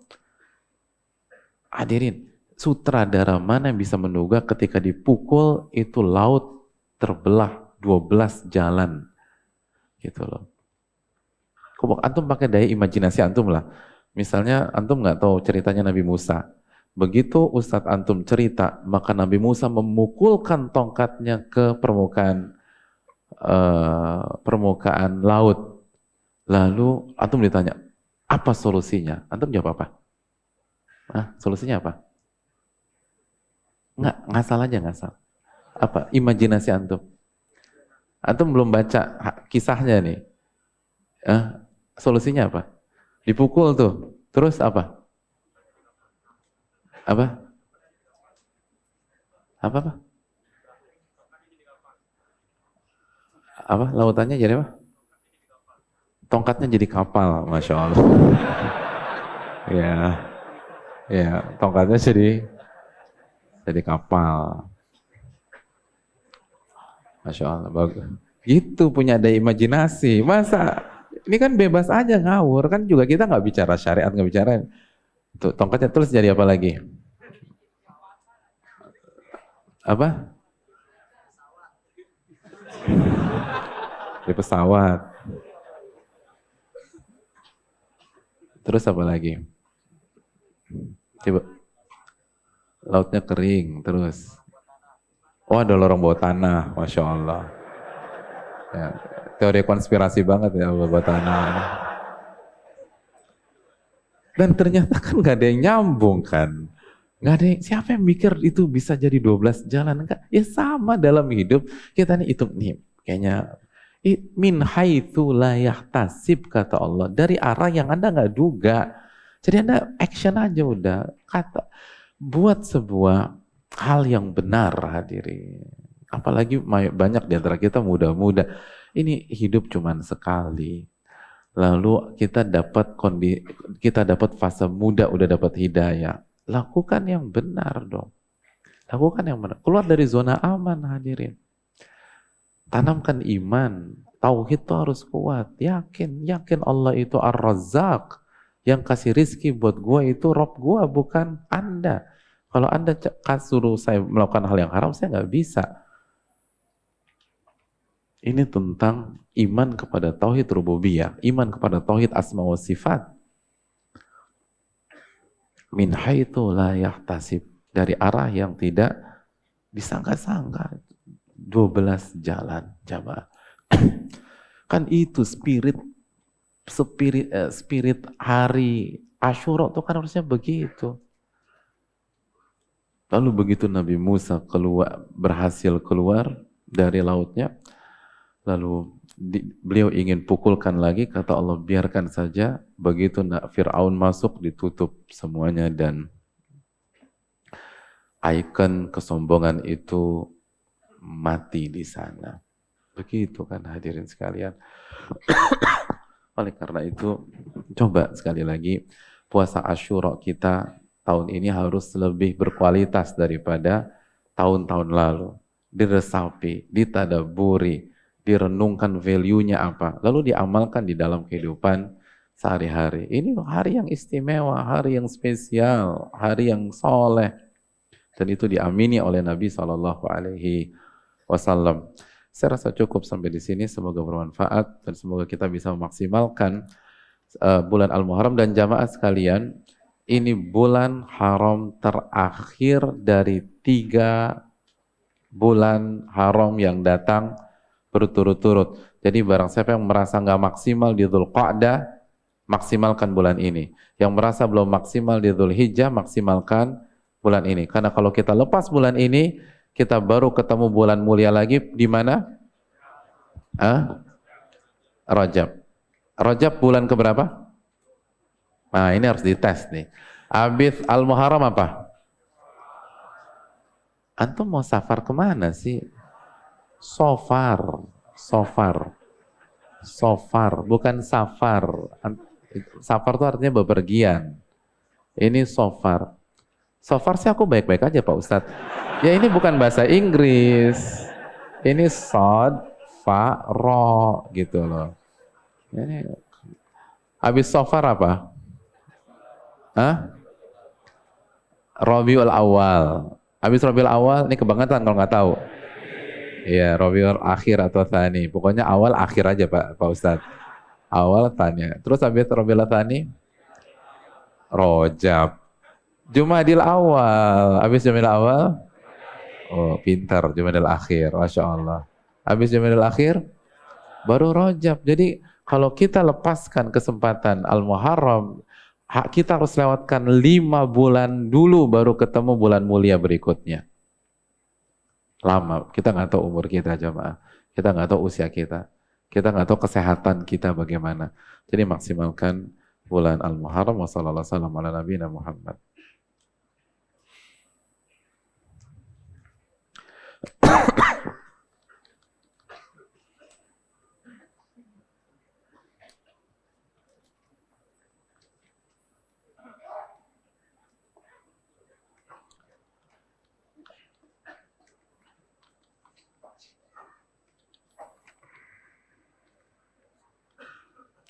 Bismillah, barakallahu fiik, Ustadz, fiikum barakallah. Apakah termasuk berjamaah jika saf salat terputus? Contoh salat di luar masjid. Jazakallahu khair atas pertanyaan. Ya, terima kasih. Hadirin yang dirahmati oleh Allah Subhanahu wa taala, para ulama sepakat jika saf itu bersambung terus sampai keluar, sampai ke jalan, maka itu masih bagian dari salat berjamaah. Tapi kalau misalnya sempat terjadi, sempat ada space atau ada ruang sehingga saf terputus, maka jika saf terputus masih di dalam masjid, ulama pun sepakat bahwa sholat sah berjamaah. Yang jadi pertanyaan adalah bagaimana kalau terputusnya di luar masjid, terputusnya di jalan atau di luar masjid, sah apa tidak? Wallahu ta'ala bisawab. Dengan keterbatasan ilmu saya, sholat berjamaahnya sah. Dengan dalil hadis Aisyah radhiyallahu taala anha, Aisyah pernah sholat berjamaah di rumah beliau dan imamnya di Masjid Nabawi atau di masjid. Kita tahu rumahnya Aisyah dan masjid itu sangat-sangat dekat.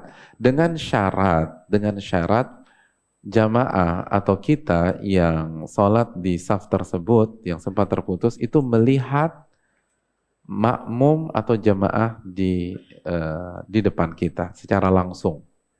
Jadi melihat jamaah atau makmum yang ada di rombongan saf yang tidak terputus itu secara langsung. Aisyah melihat maka itu nggak masalah. Allah ta'ala misal. Jadi melihat secara langsung baik imamnya atau makmumnya yang ada di saf terakhir atau di akhir-akhir. Wallahu ta'ala alam bisawab.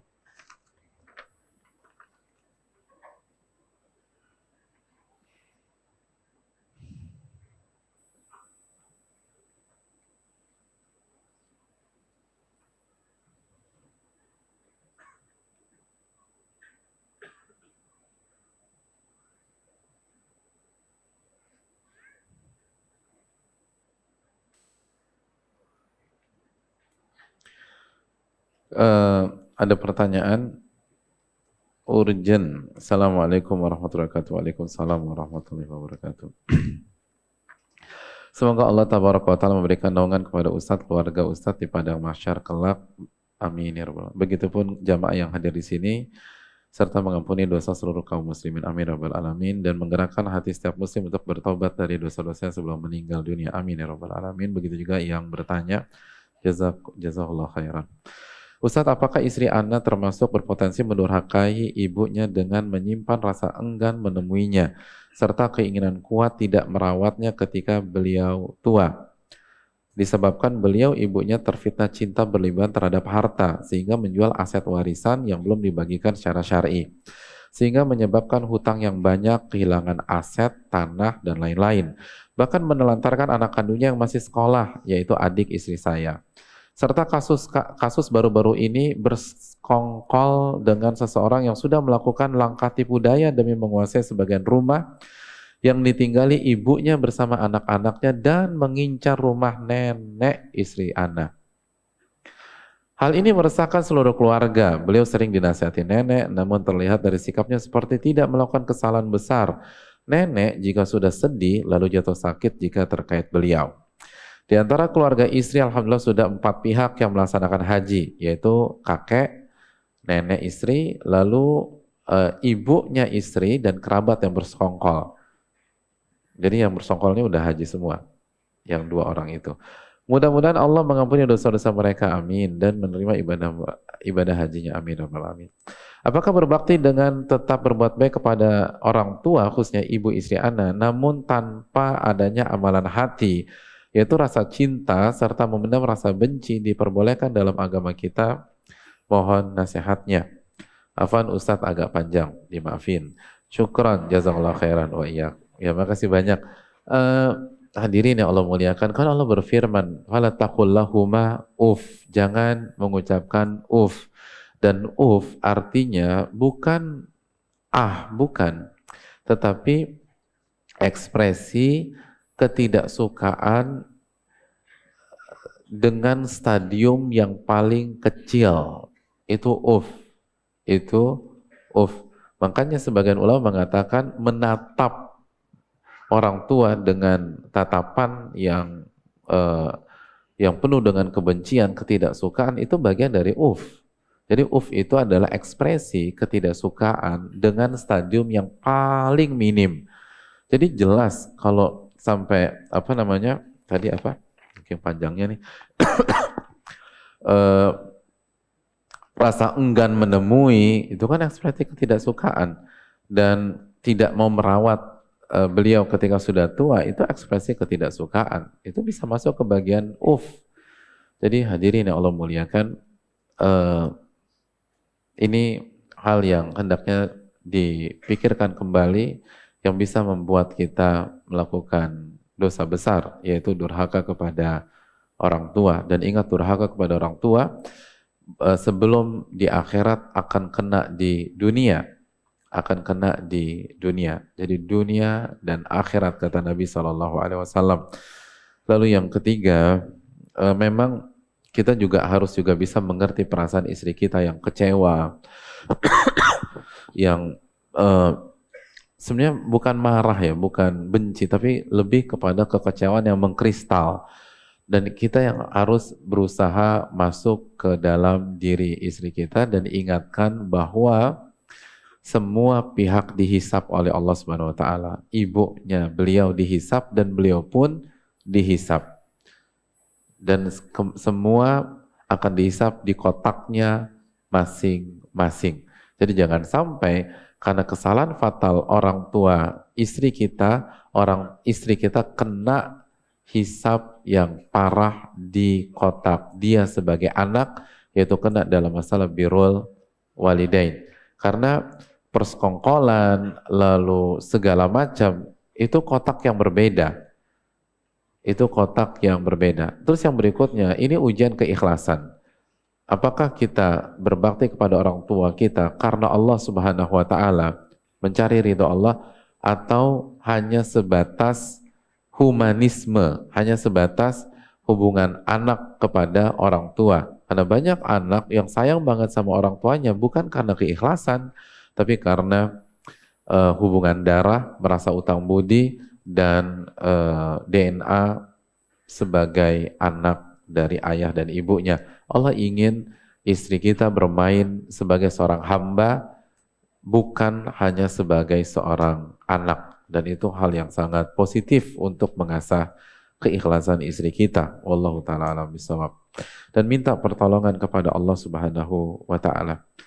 Minta pertolongan kepada Allah Subhanahu wa taala untuk menguatkan hati istri kita dan support beliau terus, karena berat menerima kenyataan ibunya seperti itu, berat sekali. Jadi kita dukung istri kita untuk bermain lebih cantik lagi dan tidak terpengaruh dengan sikap ibunya kepada diri dia dan keluarga yang lain.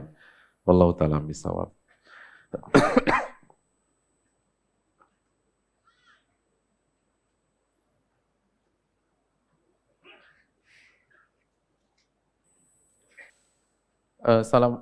Assalamualaikum Ustadz. Waalaikumsalam. Semoga Allah senantiasa memberikan kemuliaan kepada Ustadz Nuzul, keluarga serta jamaah, amin ya rabbal alamin. Dan juga yang bertanya, izin bertanya Ustadz, untuk wanita yang sedang haid, amalan apa untuk menentukan menggantikan puasa Asyura tersebut? Ya, terima kasih atas pertanyaan. Yang pertama, sekali lagi, wanita haid yang tidak puasa pada saat puasa atau tanggal 10 karena berniat menjalankan syariat Allah, untuk menjalankan aturan Allah, tidak boleh puasa ketika haid, maka dia dapat pahala karena ibadah bukan hanya menjalankan perintah tapi juga meninggalkan larangan. Allah yang melarang kita berpuasa. Ketika kita tidak puasa karena Allah, disebabkan kita haid, maka kita dapat pahala besar dari Allah Subhanahu wa taala. Terus yang kedua, niat ingin berpuasa kalau tidak ada halangan, itu pun juga akan mendapatkan pahala besar di sisi Allah. Terus yang ketiga, kasih makan berbuka kepada yang puasa Asyura. Karena kita tahu sabda Nabi SAW, barang siapa memberikan makanan berbuka, maka dia akan mendapatkan pahala puasa orang tersebut. Jadi kasih makanan berbuka atau undang gitu loh. Ajak teman-teman yang puasa buka di rumah kita, atau kita kirim makanan ke rumah dia dan minta tolong makan makanan saya gitu loh, atau tolong diterima biar saya dapat pahalanya. Wallahu ta'ala bishawab. Assalamualaikum warahmatullahi wabarakatuh. Waalaikumsalam warahmatullahi wabarakatuh. Semoga Ustaz selalu dalam lindungan Allah, amin ya rabbal alamin, serta Allah menyertai kita semua, amin ya rabbal alamin. Dan begitu juga dengan penanya. Afan Ustaz, Anda mau bertanya, apakah boleh menggabungkan niat puasa sunnah Senin Kamis, Tasu'a dan Asyura? Jazakallahu khairan. Kalau Senin Kamis dengan Tasu'a atau Asyura boleh. Tapi kalau Senin Kamis Tasu'a dan Asyura ya nggak boleh. Karena Tasu'a tanggal 9, Asyura tanggal 10, gimana digabungkan? Tapi kalau Tasu'a kemungkinan kan bertepatan dengan hari Senin, boleh digabungkan. Insya Allah boleh digabungkan sebagaimana penjelasan para ulama seperti dijelaskan Imam Suyuti dalam kitab Kaidahnya dan Ibnu Rajab dalam kitab Qawaidnya. Wallahu ta'ala bishawab. Tapi Tasu'a dan Asyura nggak boleh digabung. Jelas ya? Sampai kapanpun nggak boleh digabungkan. Karena Tasu'a tanggal berapa? Asyura nggak bisa digabung.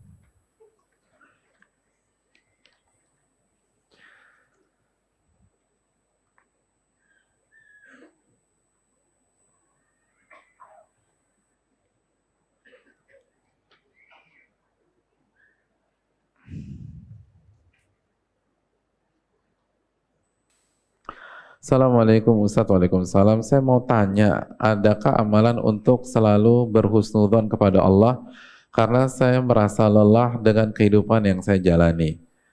Saya sudah bekerja siang dan malam, tapi menutupi hutang orang tua nggak selesai-selesai.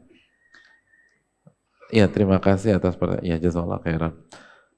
Yang pertama, hadirin yang Allah muliakan, su'udzon hanya menambah masalah saja.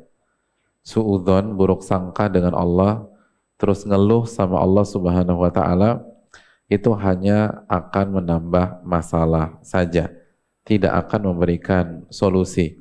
Allah berfirman dalam surat Al-Fatah ayat 6, wa yu'adzibal munafiqin wal munafiqat wal musyrikin wal musyrikat adzannina billahi dhannas saw alaihim dairatus saw.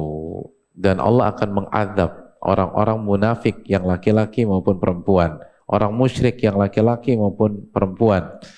Kenapa mereka? Apa karakter mereka? Suka suudzon sama Allah. Alaihim dairatus saw.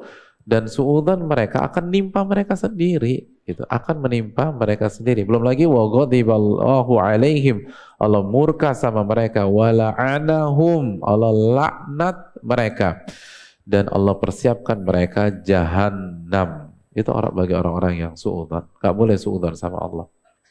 Terus yang kedua, hadirin, yang membuat kita terkungkung dalam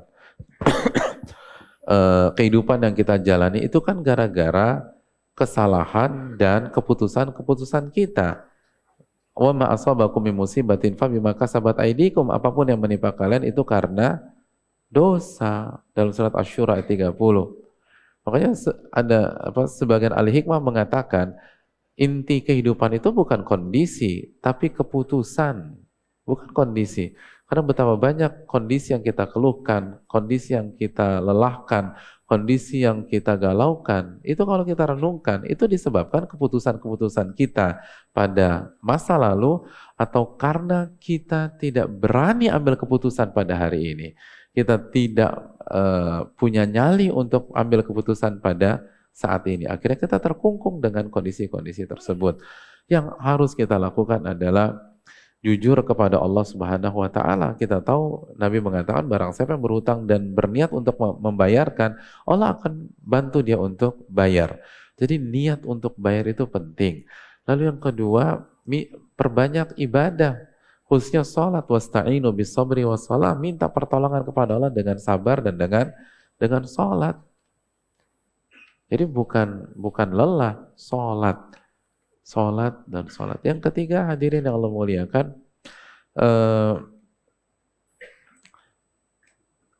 doa dikuatkan. Doa harus dikuatkan.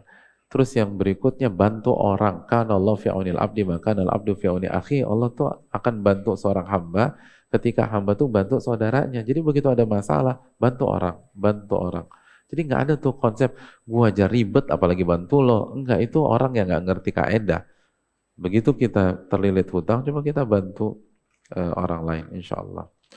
Allah ta'ala bisawab.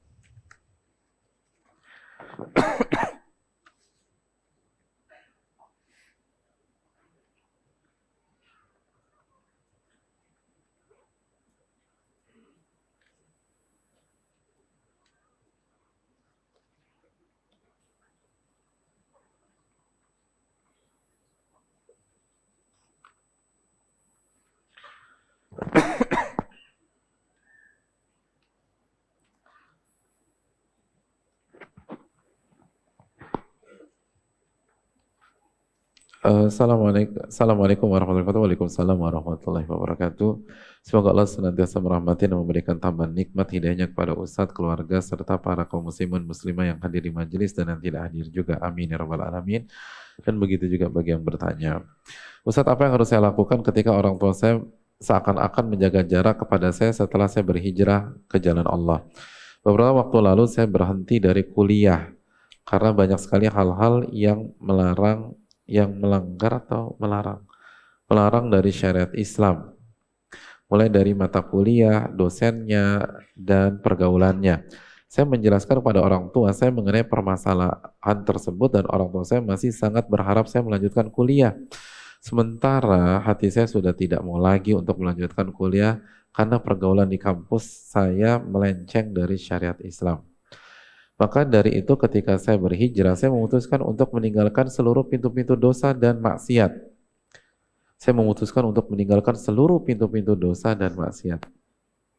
Doakan saya Ustadz agar saya dapat memperbaiki hubungan dengan orang tua saya dan semoga saya mempunyai kapabilitas untuk berdakwah, untuk mendakwai orang tua saya dengan akhlak yang mulia. Serta doakan saya agar saya dapat pekerjaan yang halal, agar saya dapat membelikan barang kesukaan orang tua saya dan menarik perhatian mereka untuk kembali ke jalan yang lurus. Ya, terima kasih, jazakallahu khairan. Yang pertama, hadirin yang Allah muliakan, gimana menyikapi orang tua yang jaga jarak? Ya kalau orang tua jaga jarak, kita deketin, hadirin. Kan misalnya dia jaga jarak kepada kita 100 meter, ya kita deketin jadi 50, jadi 40, jadi 10, ketemu deh. Kalau kita juga diam, ya nggak akan ketemu-temu. Jadi kita yang deketin. Terus yang kedua, saran saya buat penanya dan siapapun, kalau ingin membuat keputusan besar seperti ini, konsultasikan dulu dengan ahli ilmu. Saya tidak mengatakan keputusan beliau salah, tetapi keputusan-keputusan seperti ini diskusikan. Karena ini bukan hanya berkaitan dengan hitam putih halal haram. Ini dalam ilmu kaidah fikih berkaitan dengan kaidah at-ta'arud bainal maslahatain atau bainal maslahah wa mudarrah atau madaratain. Ini adalah kaidah apabila maslahat dan mudarat bertabrakan, atau ada dua maslahat atau ada dua mudarat lalu memilih mudarat yang paling kecil. Contoh seperti misalnya, maka dari itu ketika saya berhijrah, saya memutuskan untuk meninggalkan seluruh pintu-pintu dosa dan kemaksiatan. Gak mungkin hadirin. Siapa di antara kita bisa memutuskan dirinya dari seluruh pintu dosa dan kemaksiatan? Berusaha mungkin, tapi memutuskan enggak hadirin. Siapa di antara kita nggak berdosa? Terus yang kedua, pergaulan mana yang aman dari hal yang haram pada hari ini? Misalnya contoh nih, keluar dari kampus karena katanya pergaulannya. Terus antum mau ngapain? Kalau mau masih usaha di Jakarta, gimana? Secara umum mau cari tempat di mana? Kecuali kalau kita mau carinya di hutan Kalimantan yang masih steril gitu, masih alami, yang ada siapa-siapa kecuali jerapah, kuda nil, lalu singa dan lain sebagainya. Ya atau mungkin mau main di rumah, tapi apa iya bisa 100% di rumah, kita nggak keluar sama sekali. Artinya di lapangan mana yang 100% hadirin? Ada sebuah hadis Nabi SAW yang disahihkan oleh Syalbani rahimahullah dalam silsilah hadis sahihah. Nabi mengatakan begini, Innakum fi zaman kathirun ulama'uhum wa qalilun khutoba'uhum man taraka usyra hadha din halak. Kalian tuh di sebuah zaman, kata Nabi, yang ulamanya banyak dan oratornya yang hanya bisa berbicara tanpa ada isi, tanpa ada ilmu itu sedikit. Barang siapa yang meninggalkan 1/10 dari agama ini, maka dia akan celaka. Jadi ini zaman ideal banget. Zaman ini levelnya tuh tinggi. Maka yang meninggalkan 1/10 dia akan hancur. Lalu akan datang sebuah zaman, kata Nabi, kathirun khutoba'uhum wa qalilun ulama'uhum. Yang jago bicara banyak, yang benar-benar ulama sedikit. Man tamassaka bi usyri hadzal din naja. Barang siapa yang berpegang teguh dengan 1/10 agama saja, maka dia selamat. 1/10 selamat. Berarti gue udah kebanyakan nih. Gue mau turunin lagi sedikit. Loh hadirin. Jangan begitu banget lah. Jangan terlalu polos dalam berpikir. Yang pertama ini untuk pihak lain. Khususnya di zaman fitnah. Untuk kita harus berusaha. Kita harus berusaha, tapi perlu kita ingat bahwa realitas seringkali tidak sama dengan idealisme atau perfeksionis gitu loh. Jadi artinya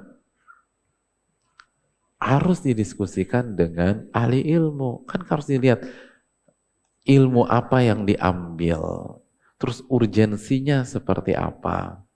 Kalau misalnya ada orang yang jenius sekali dan dia mengambil sebuah ilmu yang merupakan fardu kifayah umat Islam, harus ada yang belajar ilmu ini untuk kepentingan umat. Lalu kendalanya adalah hal-hal yang disebutkan oleh penanya.